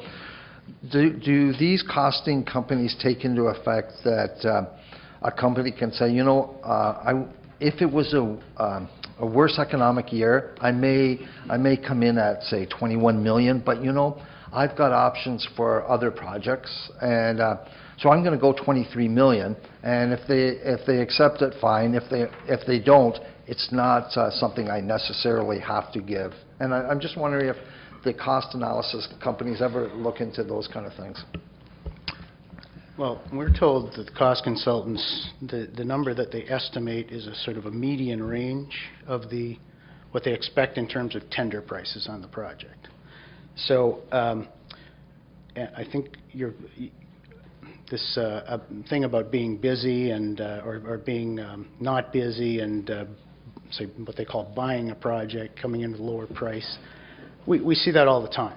We see when there's not much work out there, the prices drop. When there's a lot of work, the prices go up. Right now, we're seeing this. There's a lot of work. The market is saturated with construction projects. We're seeing, you had 9 bidders pre-qualified in this project at 4. That to me tells me that you've got you'll get a competitive bidding process, but the numbers might be a little higher. We understand from talking to a couple of the bidders on this project that the mechanical electrical prices on the project were $2 million higher than they expected them to be. I don't know if that comes back to the steel issue again. It's all equipment that's made like that. But cost consulting, they do take into account escalation. We usually get an escalation allowance on the bottom of those. We'll get a contingency allowance depending on the stage at which the cost estimate is being produced. If it's very early in the project, they're dealing with kind of vague, just areas and kinds of a notion of the quality of the building you're looking for. You'll get a very high contingency allowance on the project, maybe 20%. As the drawings are created and the project comes more into focus, those contingency numbers go into the different divisions of the parts of the project, and the contingency drops. They were doing all of this through this project, and I believe we didn't talk about the heated market, but certainly the cost of materials has to be a factor in this. And as starting as early as close to us as May, this started, and of course we're seeing somewhat lesser interest in projects right now because everybody's got a lot to do. Exactly, and we're almost a victim of such a good economic climate at the time where, it's the businesses that are doing the construction, they're able to pick and choose and maybe add a little bit, I hate to say slush fund, but they're able to add a little bit more of a profitability to what they're asking for. And I'm wondering, we hear this all the time, is Belleville an isolated community where our projects, we've got this project, for example, that we're speaking to again about the price that has gone up, or are you seeing through your experience, are you seeing other municipalities having this kind of dialogue at council as well? Well, I think you're seeing this right now. You're seeing this. We tendered a project in Toronto. Toronto's not Belleville, but we're seeing these cost indexes. I have a little chart there that tells me what the escalation rates have been in construction prices since 2013, when this budget was created. There's a 16% increase in construction budgets, and that doesn't take into account the recent, this confusion in the market now with some of the raw material prices. So, I don't think Belleville is particularly different. I mean, we're seeing the same, the project I was talking about in Toronto. We got a warning from one of the cost consultants. I actually have the letter here that said, expect a 10 to 20% price increase, increase going forward into this project. We were tendering it about the same time we tendered this building. Okay, thank you. So, I'm frustrated, as everyone around the table is, but I certainly understand there are factors that have played into it, and I mean we can stomp our hands and do everything else, but I think what we need to do is, as Councillor Carr has suggested, perhaps get a report and then speak to it further. But I'm going to support this project. It's long overdue, and thank you. Any other questions? Your Worship? May I say one thing? Yeah. Yes. It might be cold comfort to you in all this discussion, but your construction cost per square foot now is $309 per square foot for the construction for the shell of this building, including contingency allowance and building permit. There's been a recent project in the area, another police station in the area. I can't compare construction costs, but I can compare project costs. The project cost on that project was about $450 a square foot. It's a building less than half the size of this, but it has all the kind of, the proportions of the components. $450. Your project cost is $385. Thank you. I'm just telling you, I think it's a good deal, regardless of the discussion about the Your Worship made the motion. He'll speak last. Thank you. I appreciate that. I'm going to support the resolution, and I'll be asking the chair for a recorded vote, and we'll see if all the rhetoric, which usually takes place of, I'm not sure how I vote, how we'll vote, will actually play out. But there is a question I have. There was a comment made by one of the councillors that the scope of the work has been scaled back. Does somebody want to comment on that? I can. That is not actually the case. We started the project. But what did you say? It's not the case. It's not the case. So where would that come from? To the chair? Can I ask that question? Joel, would you want to? I don't know where I didn't think so. Councillor McCaw made the statement. Thank you. Okay. Can we get an answer then? Yeah. Has it been scaled back? We started the project with I have these figures here. The project, back when we wrote your site selection report back in 2016, those figures were never intended to be like budgets for the building, but they were, we were using them to compare the cost of a building, how much you would save if you actually used that Viridian building on that site, because we did an option where we tore it down and built a new one there. And we'd estimated, first of all, that we might save as much as $5 million by doing that. And I think we stand by that building actually fits very nicely into this new building, and we did save some money with using the building and the site. We had originally The building, was around 69,611 square feet in 2016. That was somebody remember the big diagram we showed you with the building? 69,611 square feet. The building is currently 67,286 square feet. So, And can I just ask you, the chair, approximately, do you know the size of the facility that our police services and our force is coming out of now? around 33,000, 34,000, yes. Okay, thank you. Thank you. So I would just like to, obviously I'm going to support the resolution, and I want to thank Joel and the architect and also our subject matter experts. They've been working tremendously hard, and it is a lot of money. But in the bigger picture thing, it's very unfortunate. There's comments and innuendos made that we're $12 million over budget, which I'll be waiting to get a report on that one too under new business and announcements, so I'll ask for that. And you know, this is a bit of a combination of doing a project and doing the financing, and everybody contributes to it. And it's also a bit of a project as pay as you go. Councillor Carr has been kind of driving that bus. It'd be nice to pay as you go. Well, the council of yesterday, with the leadership of Mayor Ellis, started putting money to the side for a police reserve fund. And knock on wood, we did that. And we have created approximately $5 million in an account that this council has the luxury of using to create a state-of-the-art police service that we all know that our families that run the law enforcement and senior executive and the chief and the deputy chief, we know that it's a need now. It's not a want. The want thing doesn't even exist here. And what's also happened, and we have to accept it, is that industry has changed. It's very complex. You know, Andy Griffith days are over. These people are under tremendous pressure. You know, if you turn it around as a sporting event, you need to give the kids and the coach the best tools possible to win. In law enforcement, we do. We have done what we can with every dollar, every budget to give them the best equipment that we can afford. And this is another piece of equipment to give to our families and our partners that run the law enforcement the best piece of equipment to exercise their job safely for our community. And is it big? It's a monster. It's a monster. But this community is growing. We're not the small community anymore. We have grown on a monthly basis at planning. You see 50 and 100 and 150 home subdivisions. We are growing in leaps and bounds, and we should be tremendously proud.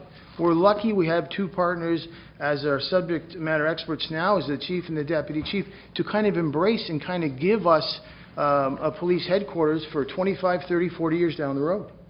It is a lot of money. I'm the first one to say it also. But as council, you know, don't be making comments that we approved the budget. We haven't approved the budget. Staff brings us an estimate. This is a common discussion we have all the time. In operating and in capital, they bring us estimates for projects. We approve them. We put them on the line. Then we give them direction to go and execute them, and then they bring us another number. We strike a budget. Today's option is say no. The other option is reduce the scope of the work. The other option is we go forward and we give them the tools to construct a state-of-the-art facility for generations down the road, like we have with other projects. Example, the Quinte Sports and Wellness Center. Example, the Memorial Bridge. Example, downtown Belleville. Our staff have been hitting grand slams every single time. And they come in here and they get hammered for goofy reasons because why? Because at the end of the day, staff bring us an estimate, we debate it, we create a budget number, and they execute the project. That's how the system works. In governance, we're at a disadvantage. Councillor Panchak says he wants to build a pizzeria. Well, where else in the world does everybody know how much you're going to spend other than governance? They know we strike a number. They know it. They're going shopping. And they're saying, here's $19 million. They don't go and say, we'd like to build a police station. What's your price? It's just the world we live in. We have to accept it. In the private sector, you can hold that card.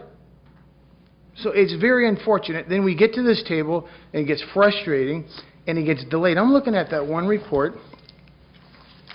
It's on your page 76. Original estimate. It says estimate. It doesn't say budget. My hand's never gone up for a budget. It says estimate, 2013, $21 million. This is the process of a project like this. The CEO said, this was not a simple one that we had a debate today, we approved, and they started building tomorrow. This is going to probably take 18 months. So it's frustrating to get here, but it's just the world we live in. And it is our job to be stewards. It is our job to ask questions. It's also our job to be respectful to one another and to staff. They bust their ass to do what we ask them to do. I apologize. I should never use that language. They bust their backs to give us answers if they're treated respectfully and ask questions. So I have absolutely no problem. It's a lot of money. I'll be the first one to say it. But it is what it is. The first debate we had this, I think, was in '07. It's 11 years later. And it's about the ink to go dry. So that's all I have to say, Mr. Chair, and I want a recorded vote. Thank you. We've been called for a recorded vote. Councillor Panchak?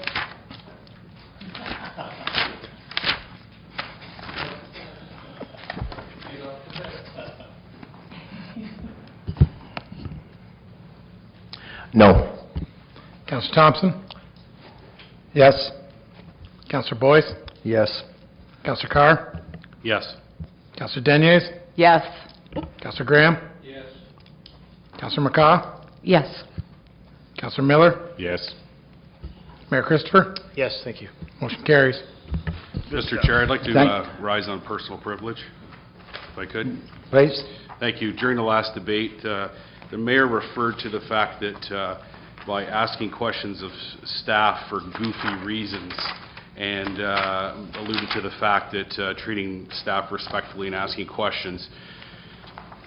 I think I've respected everybody in this place, including staff, and the questions I asked I don't think are for goofy reasons. I'm asking questions on behalf of the taxpayers of the City of Belleville in terms of details as to why expenses are different than what the estimates are, and they're a budget estimate. There is not a set budget, but a budget estimate. But nonetheless, I take exception to the fact that questions asked of staff or comments being made are somehow for goofy reasons. I'd like that retracted, please. Yes, I sincerely apologize, Councillor Carr. Thank you. Okay, item 8A8.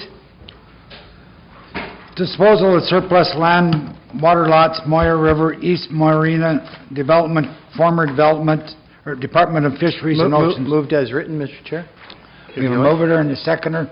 We get a seconder for that? Councillor Boyce, any questions? All in favor? Carried. 89, disposal of surplus land, South Front Street, former Department of Fisheries and Ocean, DFO 01 lands. I'll move as written, Mr. Chair. We have a seconder for that. Councillor Deniers. Any questions? All in favor? Carried.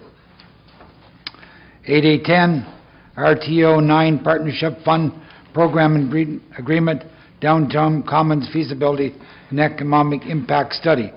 Director of Recreation, Culture and Community Service Report, number DRCCS 2018-08. Resolution pursuant to the Director of Recreation, Culture, Community Move as Service written. Report. We'll move as Moved by written. Miller, seconder. Councillor Graham. Any questions? Councillor Penchuk. Thank you, Councillor Thompson. I wonder if I can ask the Director a couple questions. The memo,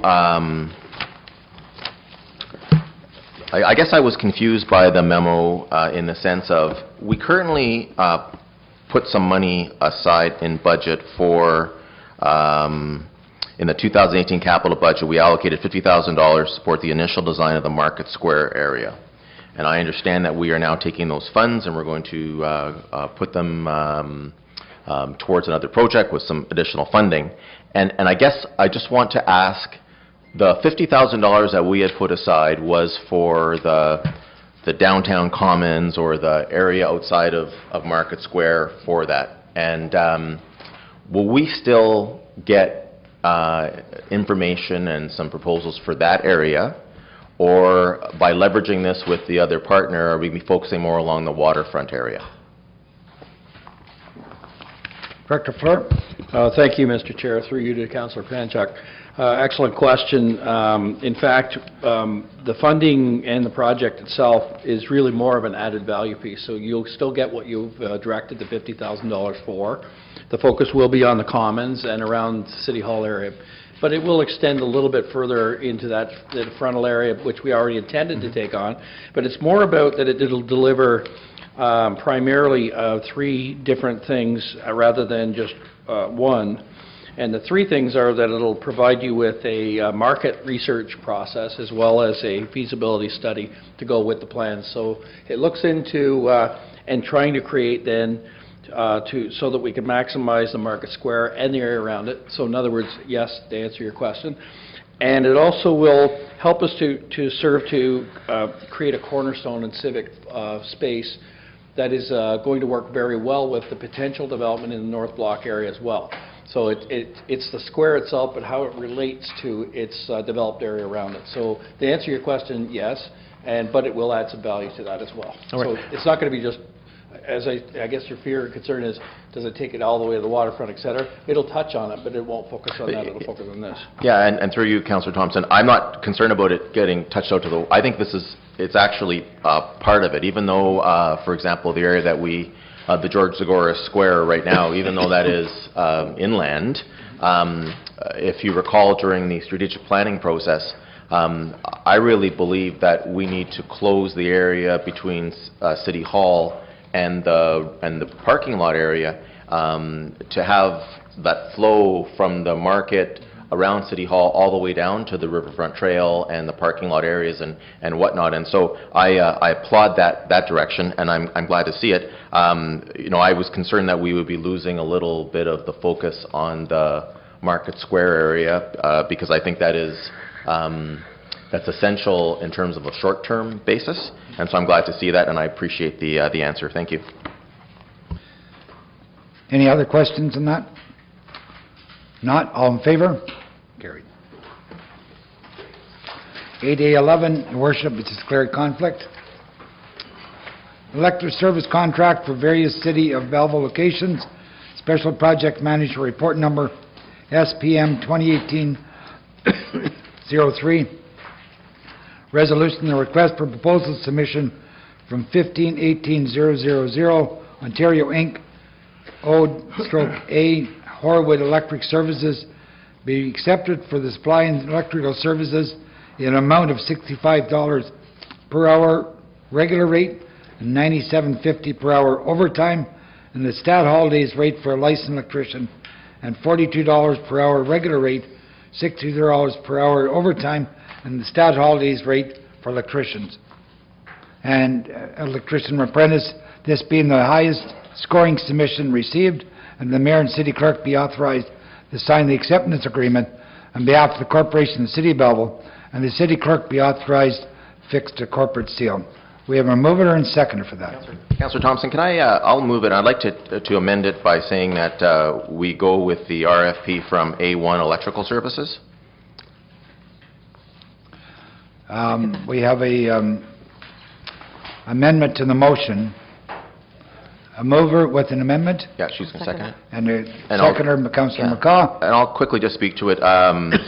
Based on the information before us, that is the lowest bid. And I know at the last meeting we had some discussion over. I had declared a conflict on it, but watching on television, I saw that we were required to go with the lowest bid in that case, and that is the lowest bid for this project, and that's why I made the motion for that. Who is reporting? Yeah, this is Joel Carbrandt's report. If I could have Joel come and maybe give some reasoning. And what the report calls for is they scored it, and we've been a motion because of lower costs. So can you help explain that, Mr. Carbrandt? Through the chair to council, what we do for every project that's an RFP is we set up right in the RFP a list of parameters and must-haves. So in this particular one, there was, I believe, over 20 items that we were looking for. So somebody that has experience in municipal building, somebody that has high power experience, somebody that has all these different items. And that added up, I believe there was 20 of them. We take that score and we also include in there how we're going to market. So every person in the municipality knows exactly what we require for our organization and how we're going to market, so they could all answer accurately and correctly. They all give us a submission. Some came in on 1 or 2 pages, some came in on 20 or 30 pages. We give a score individually, so I'm in the room all by myself, and I score each person individually for each of those 20 items. Take those 20 items, put them on a spreadsheet, put them aside. Chief building official did the same. He took them, he marked each one of them individually, came up with a score. The manager of facilities at the sports center did the same. So we take all those scores, add them together, and that's how we get it. Cost-wise, which I know council's very concerned with, is 30% of that RFP. So your price come back to us is 30%. 5 persons quoted, so we divide the 6 quoted. 30 divided by 6 is 5. We give 5 points each. So the lowest price cost would have got the full 30%. The highest would have been 5%. Each one would have been down lower. So the highest person, in which I believe this is either the highest or second highest we chose, would have only got 5 points. Really knocked them down. But in the other 19 divisions, scored highly. So we take a really fair, accurate number, multiply it through, and give everybody a score. And the best value for the city of Belleville is the person we recommend. Councillor McCaw. Thank you, through you, Mr. Chair. Just a question that requires a yes or no from whoever you can direct me to. Is council required to vote with the recommendation given by staff? Is that an absolute requirement? Yes or no? Mr. Kester. No, council is free to make the decision they choose. However, to say there might be repercussions by not following purchasing recommendations, I would say you should seek legal opinion about that. This is an RFP process where all the bidders up front know how they're going to be evaluated. If council is just going to say it's based on low bid, the bidders didn't know that when they responded, and they would have maybe adjusted their bids accordingly. So if council wishes to do that, then I would suggest really you turn this down and tell us to go back out and just select the lowest bid, or put a tender or do an RFP out where we are going to evaluate the bidders based on 100% based on their price. That's not what was done in this case. So I think if you're going to go and in other words, staff were on the evaluation committee, council was not. So the recommendation is based on each individual staff's evaluation of each of those individual proposals, and that's what they did. If council wants to just select based on low price, that's a different process. Thank you. So that's a no. Thank you. Any other questions? Councillor Miller. Thanks very much, Mr. Chair. One of the parts that you referred to in your report, Mr. Carbrandt, is the added value to the city through experience with solar systems and maintenance and installation. And there was also the reference to equipment included, so rentals wouldn't be required. Was solar experience something that the other bidders didn't have, or did they have an opportunity to demonstrate any experience they had in that respect? I believe two persons had previous experience with solar. Would the other bidder, like you have, you're obviously proposing 151-8000 Ontario Inc. They had the top ranking. Ron Finkel Electric Services had the second ranking. Did they have that solar experience? I believe they did. Okay. Thank you.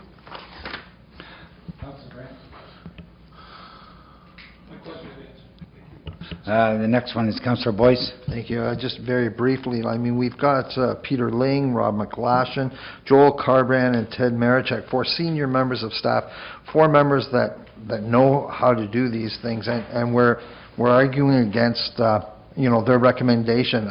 We don't have to be quite frank, we don't have the knowledge or the experience on this particular item to be arguing with those 4. I understand some of the questions, but I mean, I think we've spent enough time on this issue, and I'm going to support the recommendation of Horwood, actually, the one that they have recommended through their professional experience. Any other? Councillor Carr. Thank you, Mr. Chair. My biggest issue is, and I know what the motion is on the floor, and I don't agree with it. I understand that there are the 21 variables that you have to consider, and you've scored it accordingly. What I'm getting hung up on is that the math in which you're using in order to say your hourly rate is much higher, but we're going to save on equipment, you haven't really demonstrated, at least to me, that the equipment savings is going to be such that the doubling of the hourly rate is actually going to make up for it. From what I understand and what I've been told is that the Quinte Sports and Wellness Center has its own lift. Is that correct? Through the chair to Councillor Carr, yes and no. They have a piece of equipment that is good inside only and on flat floor. Now, if I have an electrician, excuse me, going there to work, and they're using it, we rent one. I can't tell them to stop using it and we use it. They're not good outside, so it's not for public use, is what I'm saying. They have their own.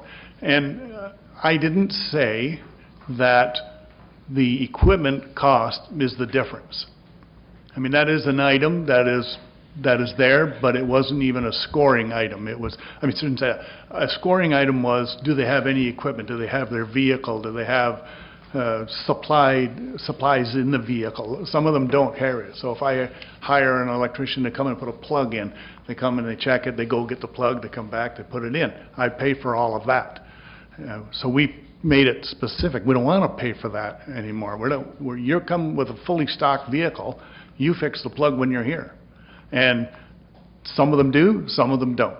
The ones that we recommend do. It's a little bit more complex than just saying, I'm going to give you $5 to do that. You have to be able to understand how the system works and how it goes, so when you get a qualified electrician on the job, they know how to find that plug. I can give you 2 or 3 safety issues that we've had lately that, in my opinion, are very, very dangerous and important. We look out for that. That's the kind of things that we look for in this, in our package. Has the proponent had a problem somewhere?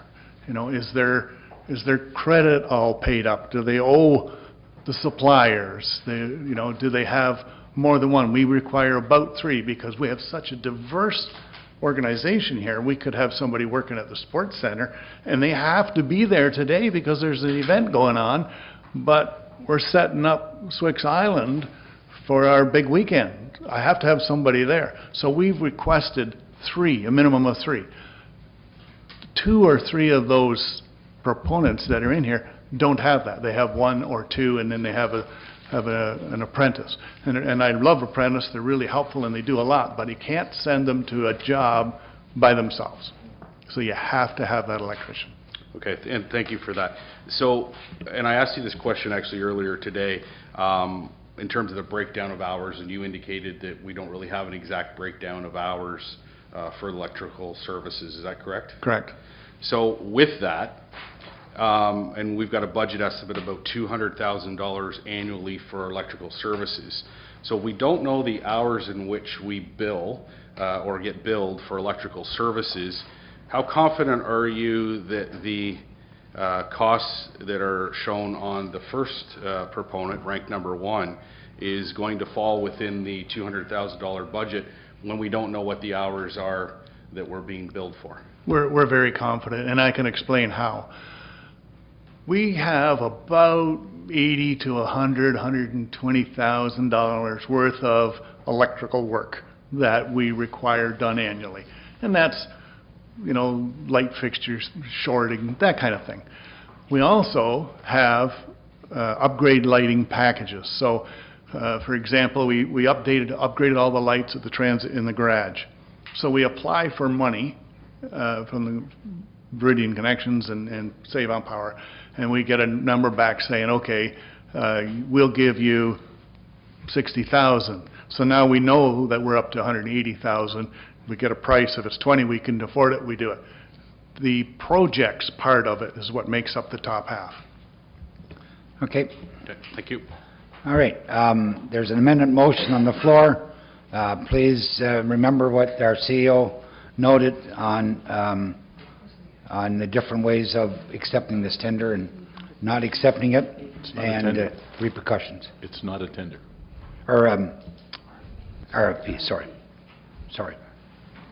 Okay, the amendment motion on the floor. All in favor of the amendment motion? Pardon? Please.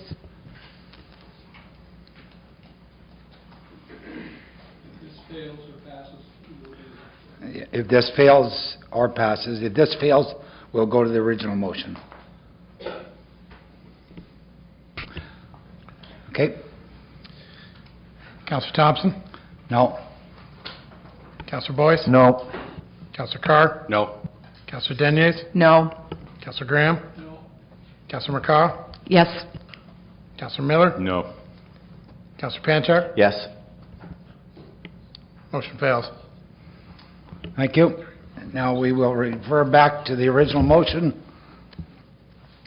And the motion, as I read before, resolution that a request for proposal from 151800 Ontario Hardwick Electric Services be accepted to supply in electrical services the amount of $65 per hour, regular rates $97.50 per hour, overtime and stat holidays rate for a licensed electrician, and $42 per hour, regular rate $63 per hour, overtime and stat holidays rate for electrician's apprentice, this being the highest scoring submission received, and the mayor and city clerk be authorized to sign the acceptance agreement on behalf of the corporation of the city of Belleville. City clerk be authorized to fix the corporate seal.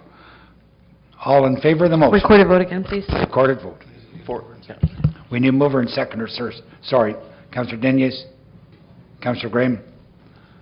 Recorded vote? Can I, has been called for. just on this motion, can I just ask a question to Mr. Carbrandt? Yeah. So the second highest ranked business on here, Ron Finkel Electric Services, is approximately $30 an hour cheaper for the regular rate. Then you go through and you have the overtime and weekends and whatnot. But it's on the regular rate, it's about $30 an hour cheaper. And I understand that in an answer to Councillor Miller's question, you said they also have solar experience. Are you confident that Ron Finkel Electric Services could complete this contract for the city and do the work that's that we require? Mr. Carbrandt? That's a tough question. I wouldn't say anybody's not competent of doing what they do for a living, kind of deal. I can tell you that we took all the scores of everybody, and the highest ranking score is the one that we recommend. I don't have all the individual scores to find out how everybody ranked, but okay, kind of hard to say that. Yeah. Sorry. Well, again, Councillor Thompson, I would just say that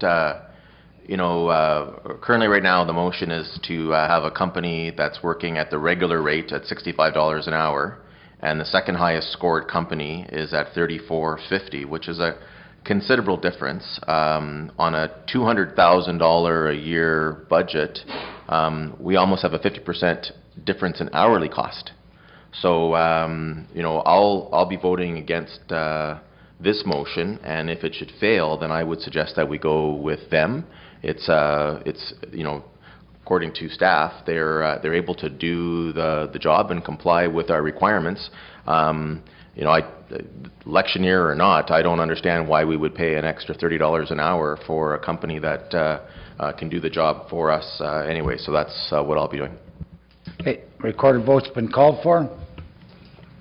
Now, we're voting on the original motion that I just read out. Councillor Boyce? Yes. Councillor Carr? No. Councillor Deniers? Yes. Councillor Graham? Yes. Councillor McCaw? No. Councillor Miller? No. Councillor Panchuk? No. Councillor Thompson? Yes? Motion fails. Councillor Thompson, can I make a motion that number 2, Ron Finkel Electric, be awarded the contract? I'll second that. Councillor McCaw, moved by Councillor Panchuk, seconded by Councillor McCaw. And I'd like to ask a question, if I may, first. Is this, on the statement that Mr. Kester made earlier, are we putting ourselves in a situation that we're not doing what we're supposed to do? Through the chair to the chair and all of council. Again, all I can say is we follow the process. This is a legal process that we follow when we issue RFP documents. We tell the bidders how we're going to evaluate each of the bidders, each of the respondents.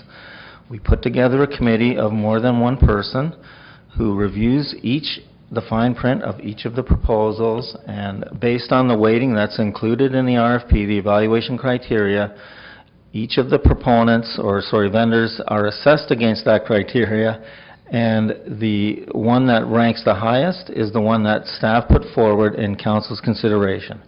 If council chooses another approach to evaluate them, then I'm not a lawyer, you should seek legal opinion about that. If you're going to select a different bidder, I would suggest you do seek legal opinion. My own view is, yes, there is a potential issue by not following the recommendation.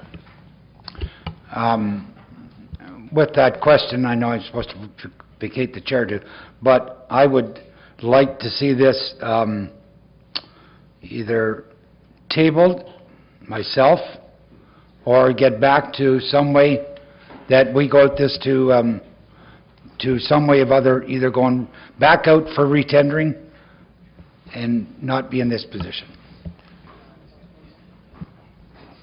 Yes, Councillor Miller. Okay, thanks. I'm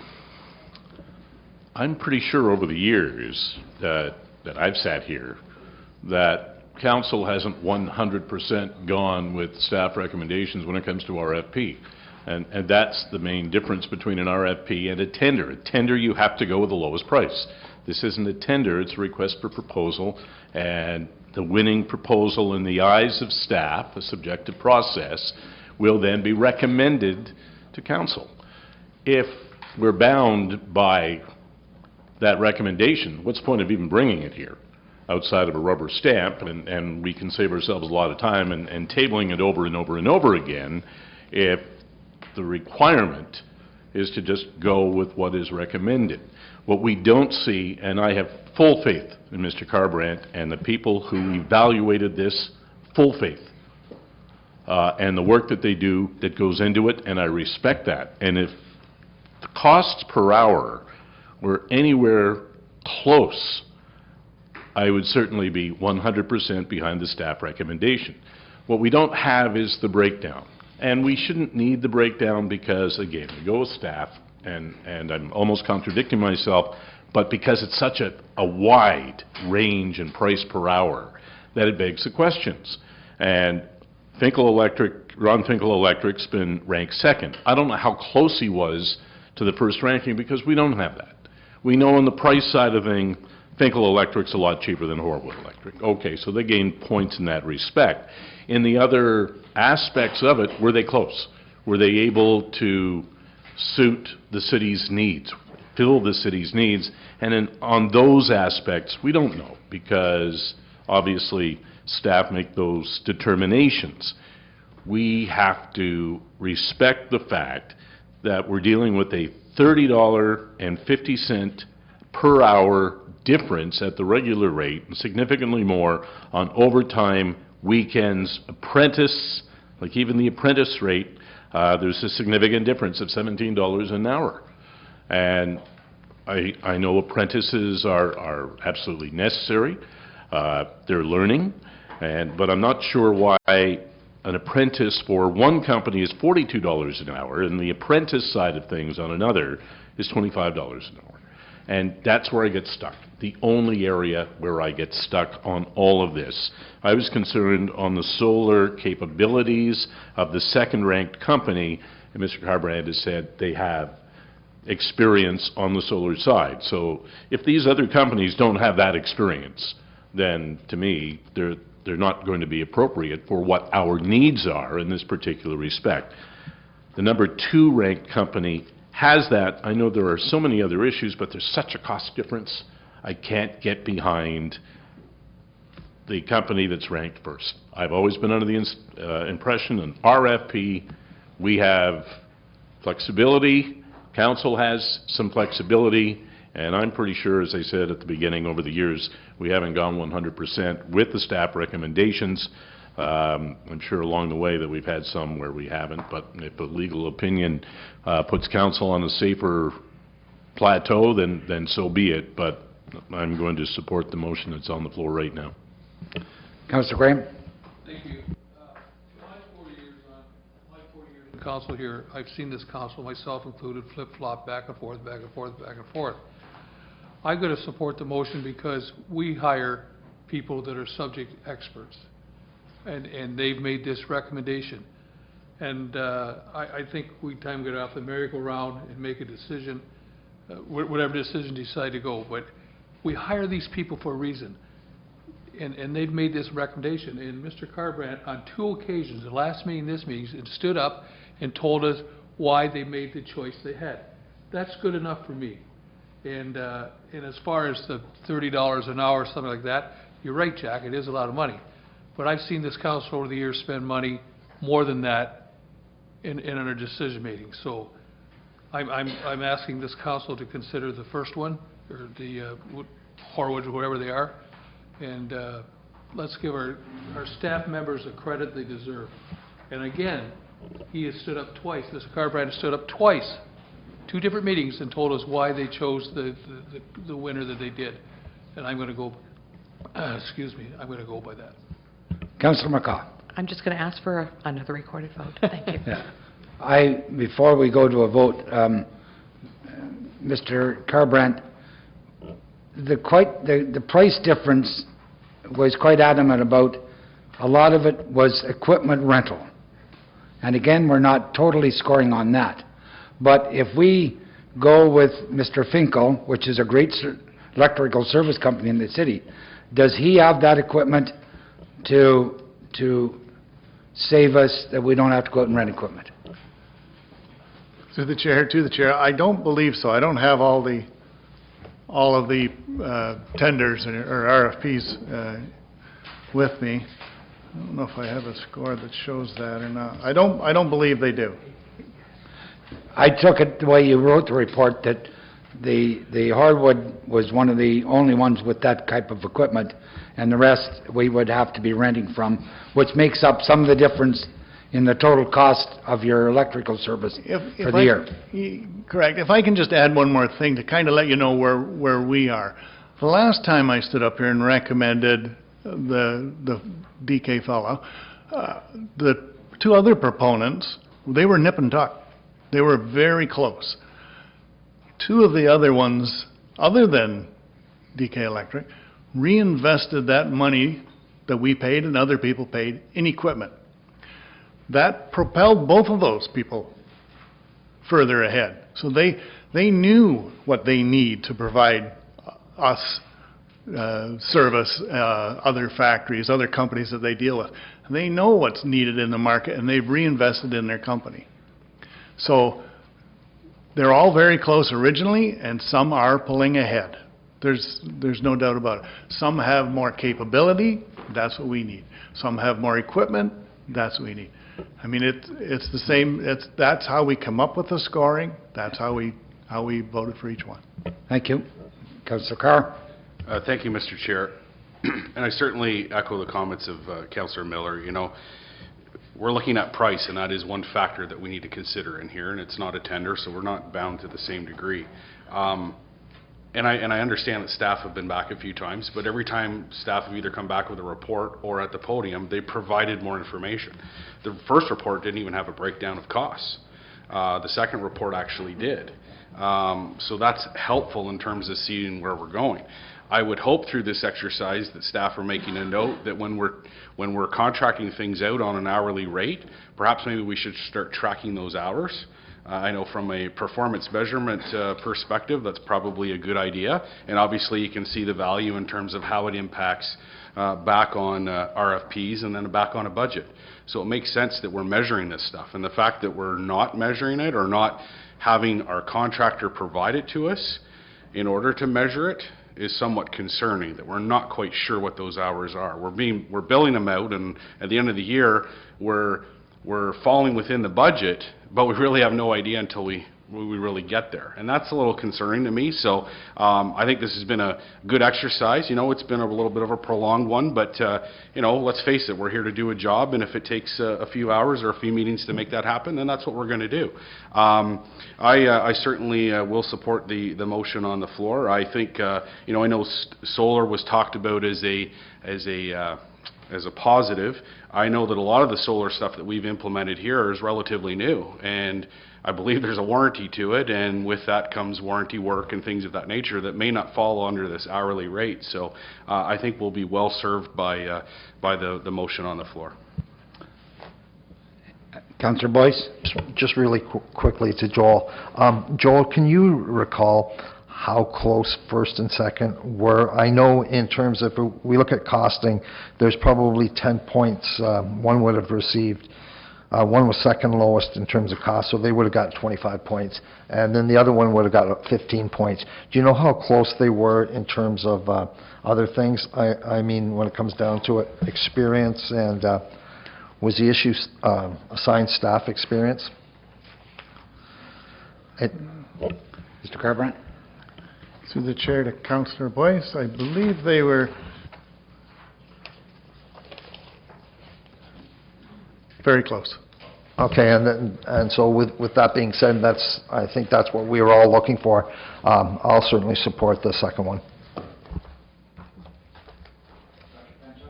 Thank you, Councillor Thompson, and I'll be brief. I just want to talk about the you know, the function of council here. And a few weeks ago, we were discussing the plumbing contract for the city, and we had only one submission. And I asked a question about the previous year, number of hours, and the amount that we had spent on that, and that information wasn't available in the report. And I said, well, you know, even though there's only one submission and I was going to support it, that information should be given to us because we are not just a rubber stamp for staff's recommendations. Our job is to review them, to ask questions. If we believe, for whatever reasons each of us around the table have for not supporting that recommendation, it's our jobs to do that. And so I have no qualms with that. You know, I may just be a pizzeria owner, but I can tell you that when we're looking at the amount of dollar difference between the one that we just defeated and this one, it is substantial enough that we have to do our jobs properly and take that into consideration. So I'll be voting in favor of this as well. Any other questions on the motion? So, Mr. Carbrandt, so in the future, referring to Councillor Carr's request and Councillor Pent, will we be keeping track of hours? Through the chair to the chair, that is one of the requests that we did put in this RFP, that they have to give us a breakdown on the invoice. We've had a large problem with getting those hours in the past. We just get a bill for one number and we have to chase and find. So we put it right in the RFP. Okay, thank you. And it's an amended motion. No, it's a new motion, isn't it? And a recorded vote also. So the motion is now, Mr. McDonald? The motion was to approve Finkel and a recorded vote. Councillor Carr? Yes. Councillor Daniels? Yes. Councillor Graham? No. Councillor McCaw? Yes. Councillor Miller? Yes. Councillor Panchak? Yes. Councillor Thompson? Yes. Councillor Boyce? Yep, yes. Motion carries. Thank you. And we'll wait for the worship to come back in, and we'll go to consent items. And the First item, Mr. McDonald will be speaking on the first item.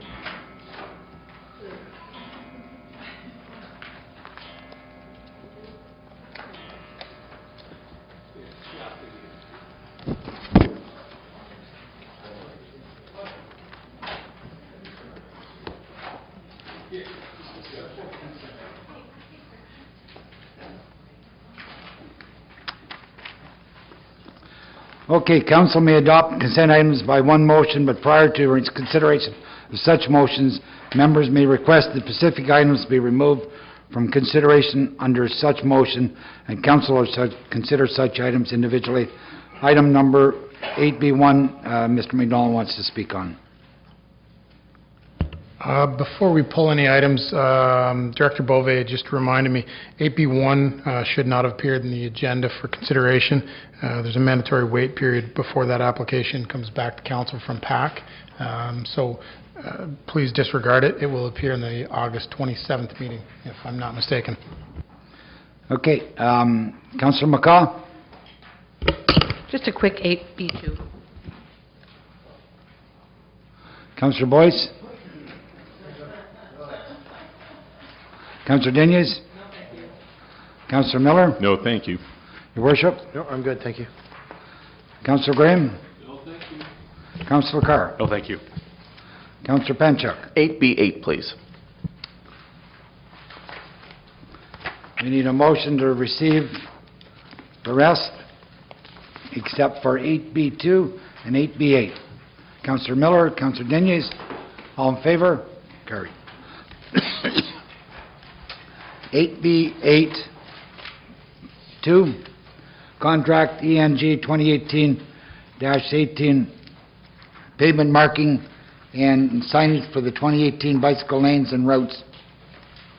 Senior Project Manager Report Number ENG 2018-20, resolution that the tender submission for Standard Paving Limited be accepted for contract ENG 2018-18, pavement marking and signage for the 2018 bicycle lanes and routes in the amount of $64,543.30 plus $8,390.63 HST for a total amount of $72,933.93, this being the lowest tender received, and the mayor and city clerk be authorized to sign the acceptance agreement on behalf of the corporation of the city of Belleville, and the city clerk be authorized to fix the corporate seal. Councillor McCaw, will you move that? Yes. Okay, seconder, Councillor Diniz, or Councillor Boyce, sorry. Councillor McCaw. Through you, Councillor Thompson. Just a quick question, probably to Director Beauvais. Is this the same contractor that did Bridge Street East bike lanes? Through the chair to Councillor McCaw, no, it is not. Any other questions? All in favor? Carried. 8B8, Facade Improvement Program increased to proposed grant allocation for 52 Bridge Street East, Belleville, Ontario. Manager approval report number PP 2018-21, resolution that the grant allocation for 52 Bridge Street East recommended by the Facade Improvement Committee as set out in manager approval report number PP 2018-21. Facade Improvement Program increased to proposed grant allocations for 52 Bridge Street East, Belleville, Ontario, be subject to requirements of the Facade Improvement Committee. That the mayor and city clerk be authorized to sign the commitment agreement with the grant recipient in behalf of the corporation of the city of Belleville. The city clerk be authorized to fix the corporate seal. Mover is Councillor Panchuk. Seconder, Councillor Miller. Councillor Panchuk. Thank you, Mr. Chair. I wonder if I can ask Mr. Pynchon some questions about his report on this. I see he's in the audience. Mr. Panchuk, council approval to bring forward? That's Mr. Pynchon. Thank you. Thank you, Mr. Pynchon, for coming. And I just had a couple questions about this application. So I've been a strong proponent of the Facade Improvement Program, and I voted to increase the funding. And at the last meeting, we actually had to increase the funding because we were oversubscribed this year. And as I was reading your report, do I understand that we are we've already agreed to fund some of the facade improvements for this project? Yes, through the chair to Councillor Panchuk. Last council meeting, the project was approved for a $15,000 grant, Right. which would cover the front facade improvements. The applicant had originally applied to do both the front and back, which would have been eligible for a higher maximum, but due to budget constraints at the time, the committee could only approve the front facade. Right. And that's the question I had is, what does the back of that building face onto? Can you tell me, what does the back of that building... Certainly. Through the chair to Councillor Panchuk, the back of the building faces onto a paved alleyway that goes back through. I believe the building beyond it is the Dinkles Courtyard. There's some visibility kind of from the edges of the parking lot behind as well. Okay, so that was it sort of stuck out to me. Here we are going through a process, and we're having to come up with extra money because we've got lots of businesses that are applying for facade improvements. And then here we have a relatively small amount of money, but here we have a facade to improve the back onto an alley. And that didn't strike me as making sense. So I'm going to be voting against this motion. I think we've had some wonderful results from the facade improvement program. If this was facing onto the riverfront trail and we wanted to fix the back of those properties, that would make sense to me. This is not a high traffic back alleyway, and I don't believe the city should be contributing to fix the facade onto a laneway like that. Thank you. Any other questions? Councillor Boyce? I just want to know for the record that council, and I don't recollect any voting no before to other businesses that on Front Street have improved the back of their buildings on existing alleyways and things. So I'm going to support this. I know we've supported other buildings that have had their backs to alleyways and such, and I'll support this one. Councillor Miller. Thanks very much, and hopefully you'll allow me, this isn't necessarily so much on this application, but it pertains to a recent query I had, and so I'm asking regarding the criteria for a facade improvement grant, and it has to do with a Front Street business on the riverside that had inquired for me, and I couldn't give them a direct answer, whether or not they would be eligible for a facade improvement grant for the back of their building, and it does back onto the riverside area. So does that fall under the criteria for a facade improvement grant? And I'm sorry, I know it's not specific to this question. Okay. No, certainly, through the chair to Councillor Miller, yes, the program does support rear facades as well, and especially along the riverfront trail. Some years ago, there was a bridge-to-bridge group that had actually done up design renderings for the backs of those buildings, so there is some design out there to work from as well. Good to know, and thank you very much. Nothing else? All in favor of the motion? Carried.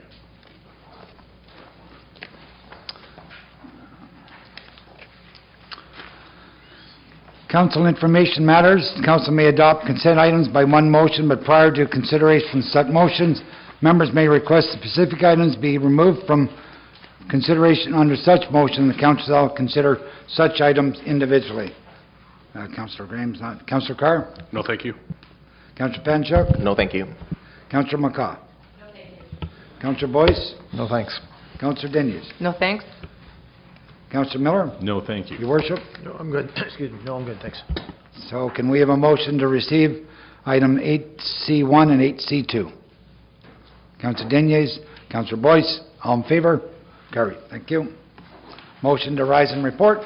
Thank you. Councillor Miller, Councillor Carr, all in favor? Carried.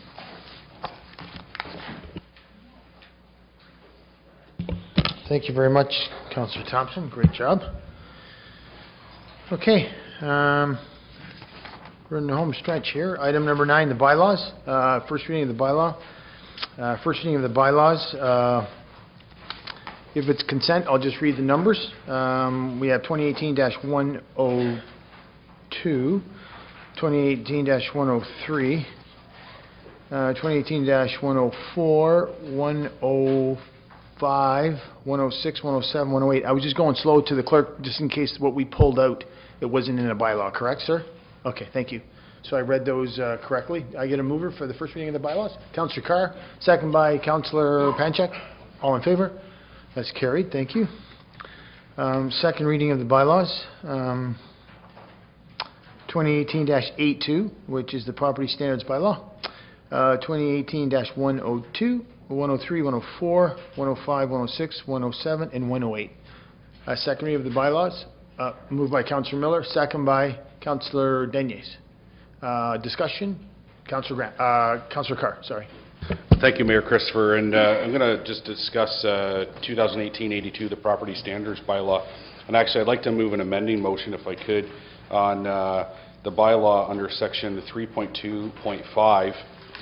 It reads, despite the provisions relating to unoccupied buildings in section 3.2 of this bylaw, the owner and any property on which the situate, that's not my reading, that's the writing, a building or part thereof that is boarded up for a period exceeding 6 months. I'd like to amend that to 3 months. And if I can get that on the floor, I'll speak to that. Yeah, so is an amending I haven't got that in front of me. Is that a copy out of the agenda, sir? Yes, it's in the bylaws. Thank you. Just give me a second. Thanks. Just before the conformatory bylaw. Thanks. There is a motion on the floor, and I found it. To amend that from 6 to 3, sir? 6 to 3? Correct. 6 to 3. We got a seconder? Going once, going, Councillor Panchak. Okay, it's on the floor, sir.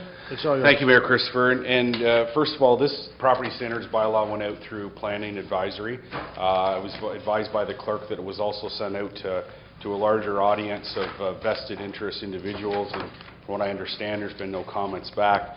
I know that there's been some discussion, or at least I've seen an email about demolishing buildings. We have that in our current property standards bylaw as it stands now, that if the building is vacant for 12 months, it's either to be occupied or demolished, and that portion of the bylaw has never been upheld to this point, and then that's a long process to get to demolition, so I'm not too concerned about that. What I am concerned about is the proposal of 6 months, so essentially letting the building be boarded up for 6 months, then after which it's detected and an order is issued, they have 3 months into compliance. So a couple of things. Number one, we want our business or our property owners to be cognizant of their buildings at all times. And so to allow a building to fall into disrepair and to allow it to be boarded up for a period of 6 months and then another 3, they have 9 months. That's more than enough time to detect the fact that there is a broken window, board it up as a temporary measure, then make the necessary arrangements in order to purchase windows and reinstall. I recognize the fact that this is going to be an endurance for some because they've allowed their buildings to fall into such a state of disrepair. Some buildings aren't even complying with the current bylaw to make sure their plywood actually matches the color of the building.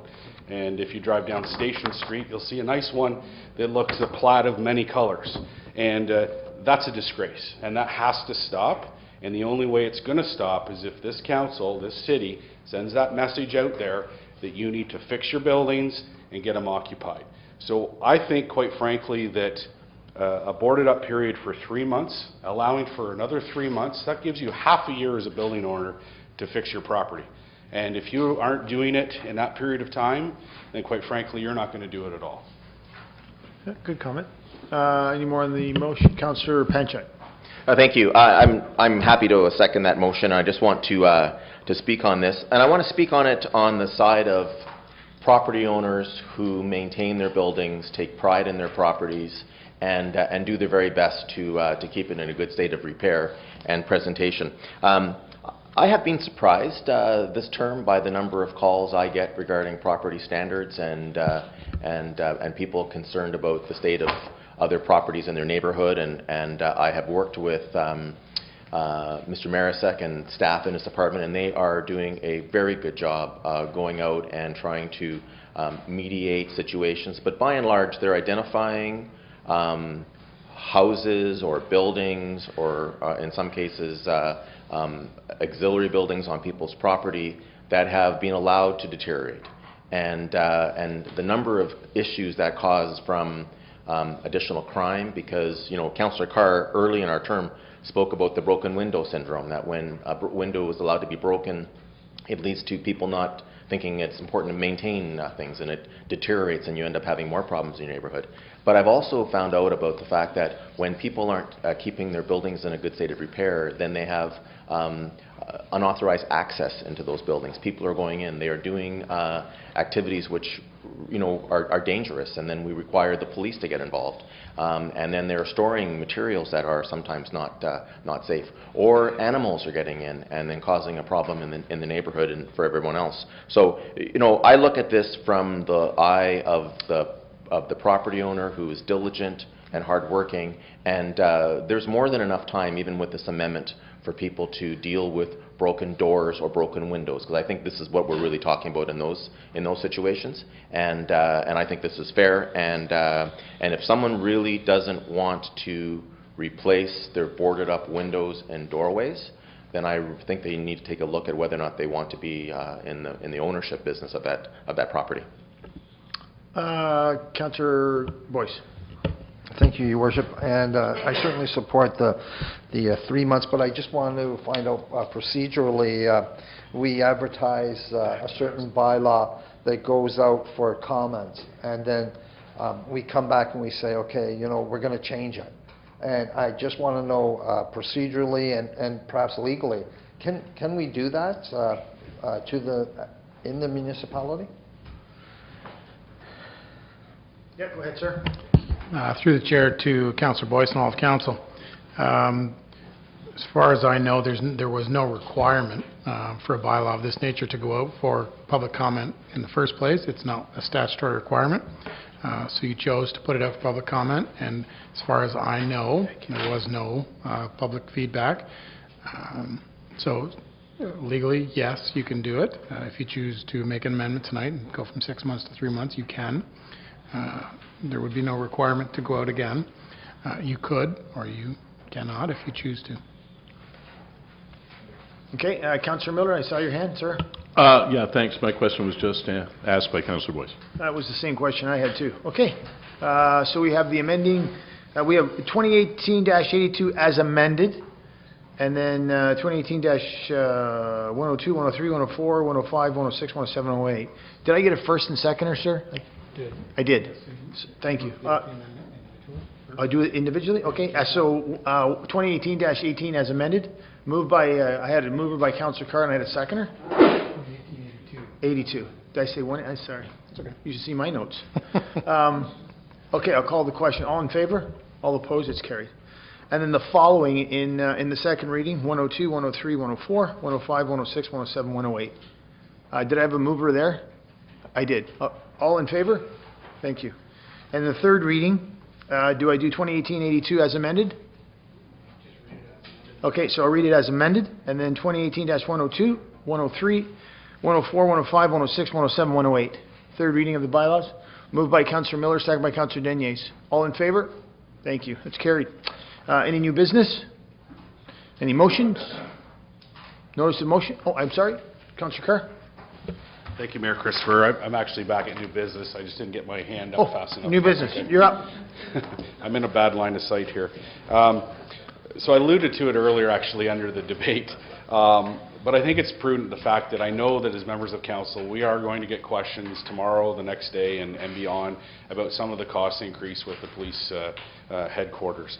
And I don't want to belabor this, and certainly don't want somebody to stop watching my debate time on this. But I'm going to say, that if I could put this motion on the floor, is as per the new police service facility construction tender, that staff prepare a comprehensive report detailing breakdown of costs, including detail of cost increases from the original $21 million. And I think this will just help the public get an understanding of where we're at. Yep. So I moved by Councillor Carr, second by Councillor Boyce. Any questions on that? All in favor? That's carried. Can I go back to notice of motions? Seeing none. I got a couple of announcements, and I'll get you home. Is there any World Cup soccer tonight? The good teams are gone, but I won't go about that. Oh, come on. Okay, so here we go. I would also like to proclaim Saturday the 29th of September, Walk a Mile in her shoes. And over the course of the next few months, please help myself and fellow council and all the staff and the citizens of this beautiful community spread the word, and looking forward to seeing all of the walkers that particular day. It'll be interesting. I had the pleasure of attending, on behalf of the corporation, three events. Attended and also received the Foxborough Public School. They had a visit here. We did a little civics class. It was very enlightening, very exciting. I had the pleasure to attend for council the Quinte Economic Development Board meeting last week. Also had the pleasure of attending the grand opening of alarm systems. Absolutely beautiful. And congratulations to Kristen and her partners and all of her staff and her family. She's done a phenomenal job. We should be tremendously proud that we have an entrepreneur like that in our community. Sad, but I went. Quinte graduation, the last one, QSS. I was going to take a break, but they're not breaking the school down, so I didn't do it. So congratulations to the faculty and to the students of the class of 2018, Quinte Secondary. Sad. Also went to Eastern Ontario Mayor's Caucus in Kingston. We hosted a meeting there. Also had the pleasure of going to a grand opening of Be Prepared First Aid. So there's a retail store downtown Belleville. I thought somebody was with me. Really nice. The lady did a presentation at another breakfast about 6-7 months ago, and there's a retail store, and she does training on first aid and thank you, and CPR. So it's a great story, a local family, so we should be tremendously proud of that. Also, I went to the 60th wedding anniversary of Mr. Brian Cook, which was staff, Public Works, for many years. Him and his wife, congratulations, 60th wedding anniversary, very nice. And had the pleasure of attending with some fellow Council Canada Day. Happy birthday, Canada, at Westwicks Park. And thank you to the Chamber of Commerce, their staff, and all the volunteers. It was a toasty hot day. And also Karen Post represented the municipality with the Chamber at the event. Lots of kids, lots of people. It turned out to be a great day, and we did the 8-wing Trent did a flyby, which was really nice.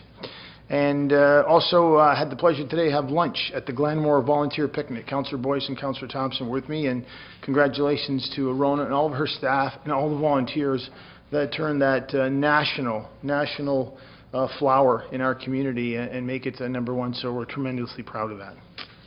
That's all I have. Councillor Thompson. Just a couple of 3 announcements. First of all, I attended the 65th wedding anniversary. My neighbors, Ted and Marilyn Hurst, at the Legion, and it was nice to be with them for 65 years on their anniversary. Also went to the water celebration, water in the boats in the water, down at the Yacht Club on Saturday. Great turnout, representing the city, and also attended the annual meeting of the community living out in Mail and Drive. So, good stuff. Thank you very much. Councillor Boyce. Thank you, Your Worship. And I wasn't sure if Perry was going to mention it or not, but we had the opportunity at Canada Day to take the Quench Buggy to Canada Day, and it'll be there again at Waterfront Festival during the days, and overwhelming responses from the community that were using it. And at the time we had 129 water bottles that we were selling just for $5, refillable metal bottles, so that people could get rid of their plastic ones and use these from now on. And we sold them out. We sold 129. We're going to have a lot more at the Waterfront Festival. And like I say, it's a great tool that we're using for education purposes. When people are there filling up, we're explaining to them how many bottles we're trying to divert from the landfill site, and it's good news. Good. And also a footnote on that, we had the opportunity to help the families in Tweed, correct, when they had some issues with some water, so staff were moved diligently on that, and thank you very much to staff for getting that up there. Councillor Panchak. Thank you, Mayor Christopher. As chair of the chair of the grant committee and chair of the subcommittee of the Belleville Community Arts and Culture Fund review team, it's my pleasure to announce that today City Council approved an additional funding allotment. If members of the public and members of council remember, this year we had 15,000 of the possible 25,000 given out. Councillor Miller made a motion that we reopen a second round to call for additional applications, and we received them. And today it's my pleasure to announce that we gave 4 grants for the maximum of $2,500. The first one was given to the Belleville Choral Society Music acquisition for an event this year. Also, the musical concert series from the Canadian Federation of University Women for Belleville and District received funding.